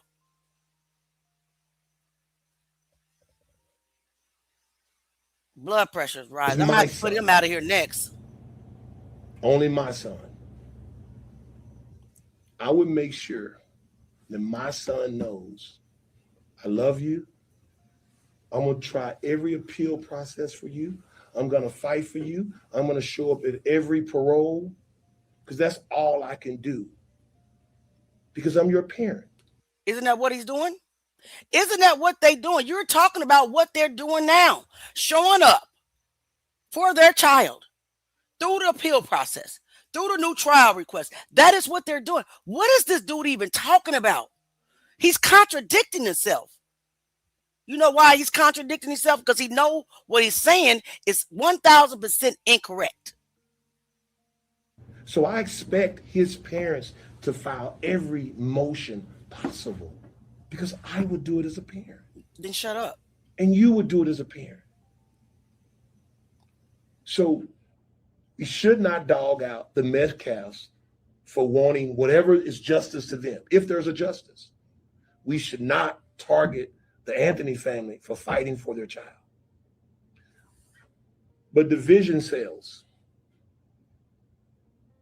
Republican, Democrat, Blood, Crip, Omega, Kappa, CBS, NBC, CNN, Fox. At some point, when do we become normal people? That's what I'm hoping for. I'm hoping through this journey with this foundation, we're able to close the gap of division. We can be different, but we don't need to be divided. Because that's where we are today. We're divided. And when you make a choice that you believe is morally right, and you don't pick a side, then you're scrutinized by the side you didn't pick. When I wake up in the morning, I don't wake up to pick a side. I wake up to see what do I believe is right based on who I say I am. We got to start putting that in our children. Because believe it or not, 10 years with AI and all the other stuff out here, and whatever comes after that, 10 years is now like 50 years. So where things were like changing over the decade, it's going to be changing over the year. Somewhere along the way in America, in your community, next door neighbor, we have to start bridging this gap. And if we don't do that, I don't know what family's next. I don't know what mother's in pain. But there are mothers that the foundation sponsored gatherings with who are in tremendous pain. Killers haven't been prosecuted. The only difference between their situation and Jeff's is their kid was black, his kid was white. They were all killed by a young black person. and no justice. So yeah, we have some issues. We have some systemic issues. We have some culture issues. So the Austin Metcalf Foundation will be that gap, will be that bridge. And we're going to take this tragedy. I can't fix his pain. I can't change that. I can't change the nightmare that Carmelo Anthony's parents are going in, but I can try to prevent someone else to do it. And that's why I'm a part of the Austin Metcalf Foundation. That's why I believe in it. And that's why I will continue to believe in it and fight for it at every level. So when you attack that foundation, you attack me because I'm tied to it. So I will push back on anyone that attacks the foundation. We're going to attack your foundation, sir. As long as I have breath in me and I'm a part of it. Nobody's. With that, I will open the floor for questions. I have a couple, 3 questions for you, sir. I appreciate the opportunity to talk with Couple, 3? Couple, 3, sorry. 3 questions. You alluded to this. We all heard new information in court last week about Carmelo Anthony and about your son, including allegations of his use of racist words, violence, threatening violence. What would you say to people who think about Austin and the foundation in his name differently now? I mean, if you're trying to judge a person on just a snippet of someone's life or a 10-second clip of someone saying something without having the whole context, I would ask these people, did you know my son personally? Okay, so we can say the same about Carmelo, right, Chad? We can say the same thing about Carmelo when you guys are bringing up texts from 2021, okay? When you guys are bringing into court texts from when this kid was 12 to 13 years old and 14 and 15, then we can say the same thing, right, about Carmelo. And they weren't even text messages. They were messages on the game console while he was playing a video game. We can definitely 1,000% say the same thing, okay? Carmelo never went to juvenile. He wasn't on probation for a year. Your kids were for assault and bullying and putting a girl in the hospital. Let's be clear. There's no documented legal history on Carmelo, but it is on your children. So to me, Jeff, if you was forgiving, as you want to tell the world, oh, I forgave Carmelo, then why did you allow them to convict him of murder? Why not manslaughter? You didn't forgive anybody. You wanted them to throw the book at that kid without acknowledging that your children are the ones who initiated the attack. I can't listen to him no more. I want to go ahead. Guys, if y'all want to watch that, you can. I'll put the link in the comments. I can't listen to this because this type of gaslighting really makes my blood pressure go up. I really get angry because you're not addressing the root problem, which is bullying and assaulting people. I can't stand when they do this, but I do have one more clip I want to show, and it's about Nolan Wells, and then we're going to end for the night. Let's see what Trent has to say. Josh Gill, incident commander for the United Cajun Navy, just sat down with Nancy Grace and spoke about the Nolan Xavier Wells case. And I hated every second of Josh's interview. I feel like this interview was set up and staged to shift the narrative. We have seen this play before, and I am not having it. I knew it. I'm so glad you saw it too. I was looking at Nancy like, what are you trying to do? What are you trying to do with Christine's reaction? Yeah, I saw it too.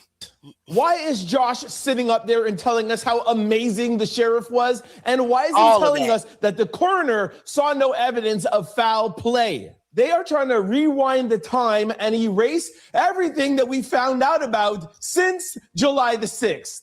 Why is Josh telling us how frantic Christine was July the 6th when she found out that Nolan's body was identified? Oh, she was sitting down in gravel, crying. Elmore was not that emotional. He was stoic. Why are you telling us all of this information, Josh? If they wanted us to know this, Christine and Elmore would have told us themselves. But y'all know I already. He messed up because he said that the coroner immediately came into the room and told the family it was definitely Nolan. He was positive it was Nolan, but then turned around and said that they couldn't identify him by his appearance or his fingerprints, and they had to do dental. So how did the coroner, how was he so positive then and wouldn't allow the parents to review the body? They didn't want them to see the state that the body was in. He messed up when he said that, and we caught that as well. Let's keep going. We do not trust the United Cajun Navy. They have done some very suspicious things since the beginning of this investigation. And after this interview, now I know my intuition was right. However, as much as I hated this interview, I will give Nancy credit for one thing.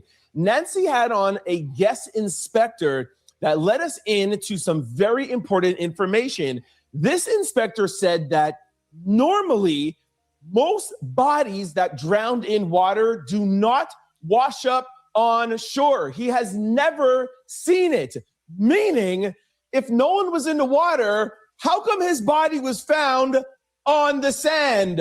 AKA meaning Nolan was probably placed there. There has been a ton of information over the past 24 hours in the Nolan Xavier Wells case. Sit back, relax. I'll tell you everything you need to know, and then I'll hand it off to you, the out louders, to let me know what you think in the comment section below. Pictured right beside me here is Josh Gill, the incident commander for the United Cajun Navy.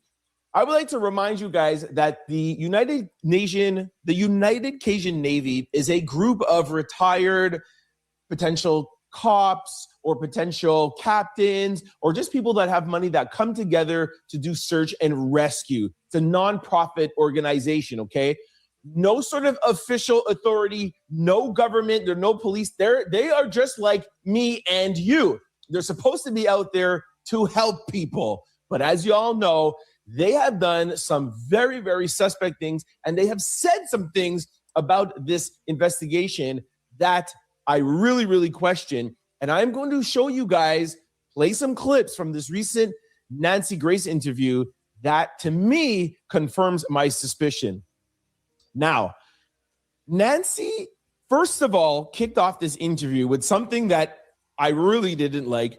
Nancy says, from what we can gather, Nolan passed away July the 4th.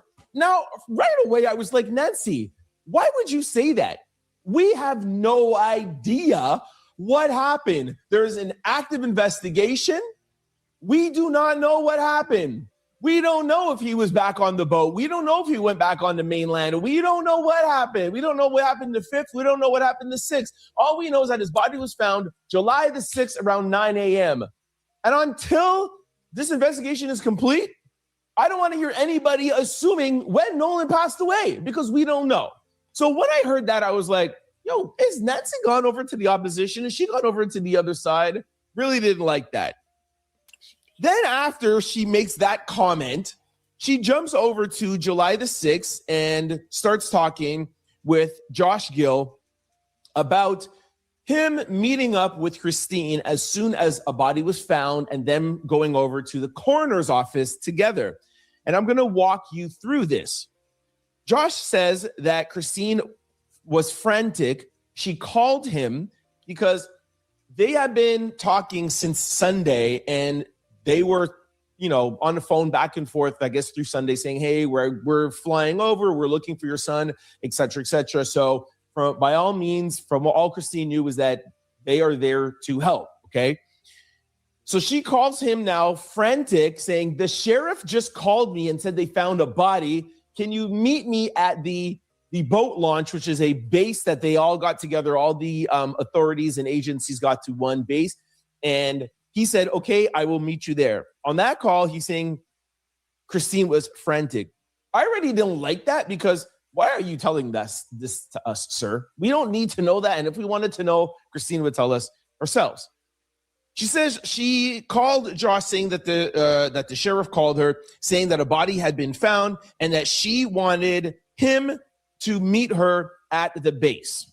Josh said that he had been in communication with Christine since Sunday morning. Nancy then asked Josh what Christine said to him when they first spoke, when they first got each other's phone numbers, July the 5th. What did Christine say about the day?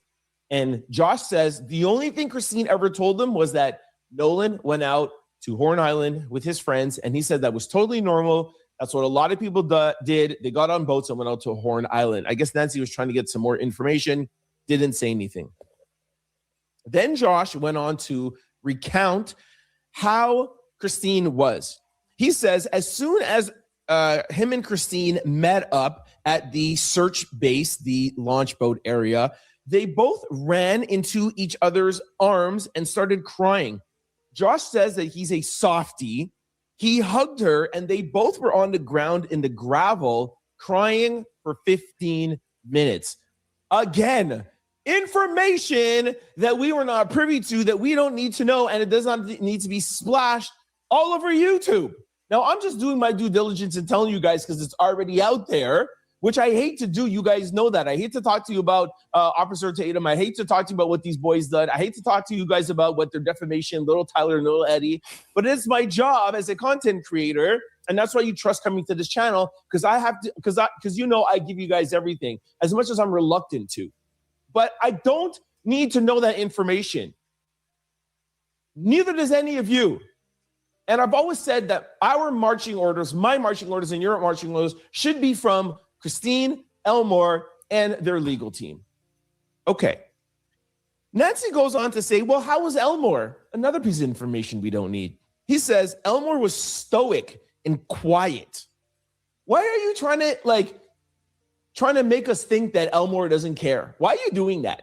You're saying that Christine was so frantic she was crying. You were crying, you were on the floor, but Elmore was stoic and he was quiet. And he's like, oh, that doesn't mean anything because everybody has different emotions. Why are you trying to subtly tell us that he doesn't care about his son? When we see on every single interview, Elmore is more emotional than Christine, but when he finds out he's just stoic and quiet, I really don't like this guy, Josh. Then they move on to talking about the body and how the body was ID'd. They were saying at this point it was just a body, but the reason why they were crying and on the floor, Josh and Christine, is because he said that Christine had mother's intuition. She didn't even have to see the body. They didn't have to tell her that it was Nolan. She knew. She's been searching the whole Sunday and beginning of Saturday. She just knew before it was already identified. And Josh said that they were saying prayers, etc., etc. Now, here is where the interview goes even more left for me. Josh says, the sheriff comes over to them and tells them that the body is en route to the coroner's office and they could go and see the body if they would like. Nancy asks him, is this the sheriff or just a deputy sheriff? Meaning the sheriff that we all heard about in the beginning saying, oh, I don't see any evidence of foul play. The sheriff that we don't like. The guy, Josh says, no, the sheriff. And then Josh proceeds to say, oh, and he was so nice. He was such a nice, amazing sheriff. I just would like to reiterate how compassionate he was. Josh knows that nobody likes that sheriff. Why are you trying to tell us how compassionate he was? When the sheriff came over, was it the sheriff or a deputy sheriff? It was the sheriff. He told Christine, here's what's going on. Here's where you need to go for further information. And again, extremely professional, extremely polite. And the biggest word I can use was he was compassionate. Now they move on to the coroner's office. He says they walked into the coroner's office, and of course everybody was assuming that it was Nolan, but the coroner wanted a DNA sample for their records. Josh says Christine asked the coroner the condition that Nolan's body was in, and he said, the coroner says, I see no evidence of foul play. Again, trying to shift the narrative. First, it starts off with Elmore being an unemotional father. Then he's trying to tell us the sheriff is the most compassionate, most understanding sheriff of all times. And then he wants to say, oh, the coroner says no foul play. Again, trying to get into our head, trying to shift the narrative. She asked about the condition, and he went into there were no immediate signs of foul play. No signs of trauma or any, I don't know what the word I'm looking for is, any, signs of foul play, what we would consider that. Nancy then goes on to ask Josh, was Nolan ID'd with DNA or dental records? And Josh says, I don't know. The first time he doesn't have an explanation or an answer for something. Then Nancy asked one of her producers, and her producer says Nolan was ID'd with dental records. So then Nancy has on an expert, an inspector, and she says, hey, why would Nolan be identified with dental records? Why wouldn't he be identified just visually or with fingerprints? Then the expert gives this answer to me that saves this entire interview. I was literally going to throw my computer out the window. But then he gives the explanation and says, normally, if there's just a body found and that you could visually, somebody can identify our fingerprints. But if you've been in certain conditions like hot weather, or if your body is in a state where they can't be ID'd, fingerprints or whatever, that is when they will go over to dental records and then also DNA. Then he goes on to say, while he's speaking about body condition, he says, if Nolan was in the water, the whole time since he passed away, that would actually be good, because normally the water, if he's face down, the water would preserve the body. Then he goes on to say, but what I find weird is that normally if somebody drowns in the water, they normally stay in this area. It's very weird that Nolan was found in the sand right at the entrance of where the water is. I wonder why. Could maybe he have just been placed there? Usually the water is cooler temperature, and if that person is face down in the water or completely submerged, their body is pretty well preserved until they surface. Usually a body after a couple of days surfaces. So I'm really surprised that he was on the shore.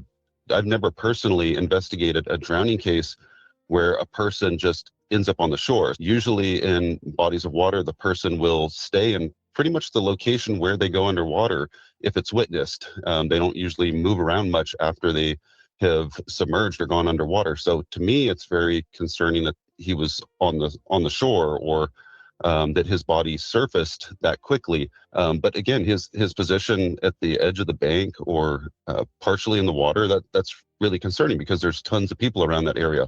If he was in that position or on the shore decomposing for a day or so, why did nobody see him? That's proof from an expert, ladies and gentlemen. This theory of, Nolan probably, was in the water. He didn't know what was going on, and he was drinking, and, the sand just drops off so quickly, and then he drowns. Yeah, bodies don't wash up. This is not Hollywood. This is not the movies. You just heard it from an expert. So if Nolan passed away in the sand where a bunch of people were, how come nobody saw him? Just like this expert is asking. If Nancy did not put that part in this interview, I don't think I would have watched Nancy again, because I know some of you are on the fence about Nancy, but I feel like she has done a good job until this interview and putting on this Josh Gill, who I really do not like. But I'm still in Nancy's corner because she gave us a lot of insight with that inspector's opinion. Okay, that is all the information that happened in the past 24 hours. You guys now tell me what you think. What do you think about this interview? What do you think about Josh Gill? What do you think about the United Cajun Navy? And please remember, they are no official agency. They're just like me and you. They're here to just help people. I feel that they haven't been helpful. If you guys remember, I think it was the president or VP or something said, hey, we're here to help Christine, but she has to come and ask us for stuff. Don't forget about that.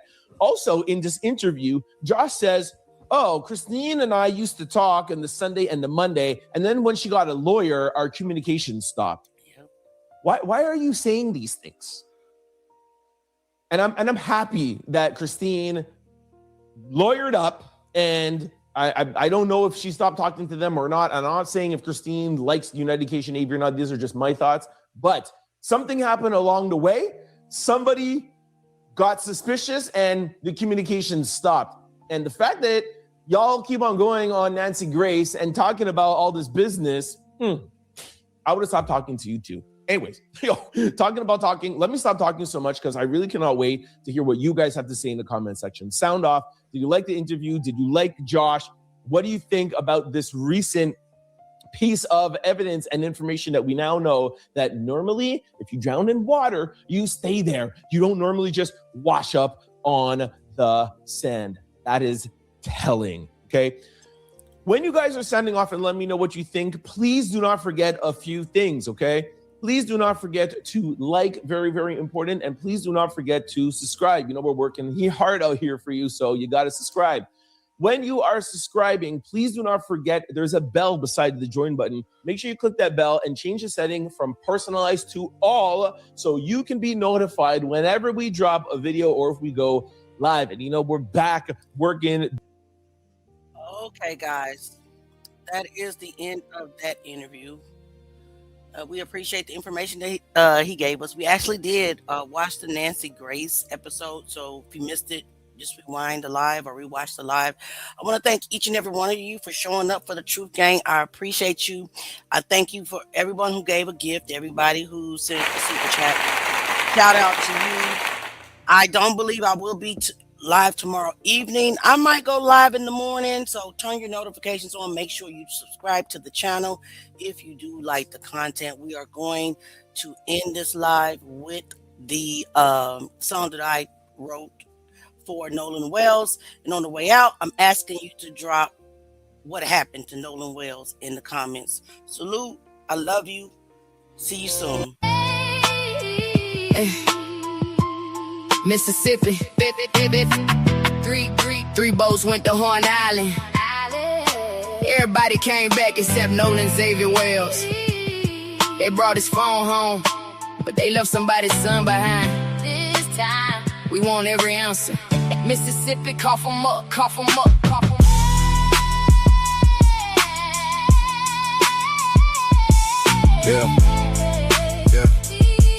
Yeah. 4th of July, headed out in the sun. 3 boats on the water, but they came back -1. Nolan was 18 with his whole life plan. College football dreams and the future in his hands. They went to Horn Island, everybody there together. Sun on the coast, clear summertime weather. But something went wrong before the end of the day. When the boats left the island, Nolan somehow stayed. They said he made a choice, said he wanted to remain, but he cannot tell his side, so the question still remains. Why would he stay without his keys or his phone? Why would everybody leave and assume he made it home? Who was the last one to see him on the sand? Who counted every person for the boats left land? Everybody got a story, but the timeline got a hold. Mississippi, tell Christine what happened to her soul. Her baby didn't come home. Her baby couldn't call. Everybody had an answer, but nobody knew it all. If you were there with Nolan, come forward with the truth. A mother needs an answer. What happened to her youth? Cough 'em up, cough 'em up, Cough 'em up, Mississippi. Cough 'em up this time. Bringing boys forward, put the truth on the line. We are not declaring guilt, we are demanding facts. Tell us what happened to Nolan and don't hold nothing back. Cough 'em up, Mississippi. Every phone and every boat, every picture, every message, every word that they spoke. His mother needs the truth, his father needs it too. Cough 'em up, Mississippi. Tell us what happened to Nolan Wells. Cough up the truth. Bring every hidden detail to the light. Cough up the truth. Mississippi, get it right this time. 4:31, they reportedly pulled away. But when was Nolan last independently seen that day? There's a window in the timeline, questions in between. What happened after 4 and what did witnesses see? One vote, taking water bills, pump acting strange. A call went out for help, then the energy seemed to change. Voices in the background, confusion on the line. Who was on which vessel at that exact time? They reached the mainland, moved from place to place, but nobody turned around to search the island for his face. His mother knew a baby would not vanish on his own. After midnight, she reported that her son had not come home. Search teams hit the water when the morning brought the light. Then July 6th, the living news that shattered every life. Nolan's body found, but the questions only grew. Finding him was not the same as finding out the truth. Her baby didn't come home. Her baby couldn't call. Everybody had an answer, but nobody knew it all. If you were there with Nolan, come forward with the truth. A mother needs an answer. What happened to a youth? Cough 'em up, cough 'em up, cough 'em up, Mississippi, cough 'em up this time. Bring them boys forward, put the truth on the line. We are not declaring guilt, we are demanding facts. Tell us what happened to Nolan and don't hold nothing back. Cough 'em up, Mississippi, every phone and every boat, every picture, every message, every word that they spoke. His mother needs the truth, his father needs it too. Cough 'em up, Mississippi, tell us what happened to Nolan Wells. Cough up the truth, bring every hidden detail to the light. Cough up the truth, Mississippi, get it right this time. They did the autopsy, held the findings for review. The family sought another because they need answers too. Independent examination left the cause of man pending. The family's lawyer said the investigation was my ending. Questions about his neck, questions behind his head, questions about the tissue and what the findings really say. Where is the final report? What will the evidence show? How did Nolan lose his life? His family deserves to know. FBI assistant county still leading the case. Grand jury expected to review the evidence in place. Ben Crump still beside him said examine every fact. If the light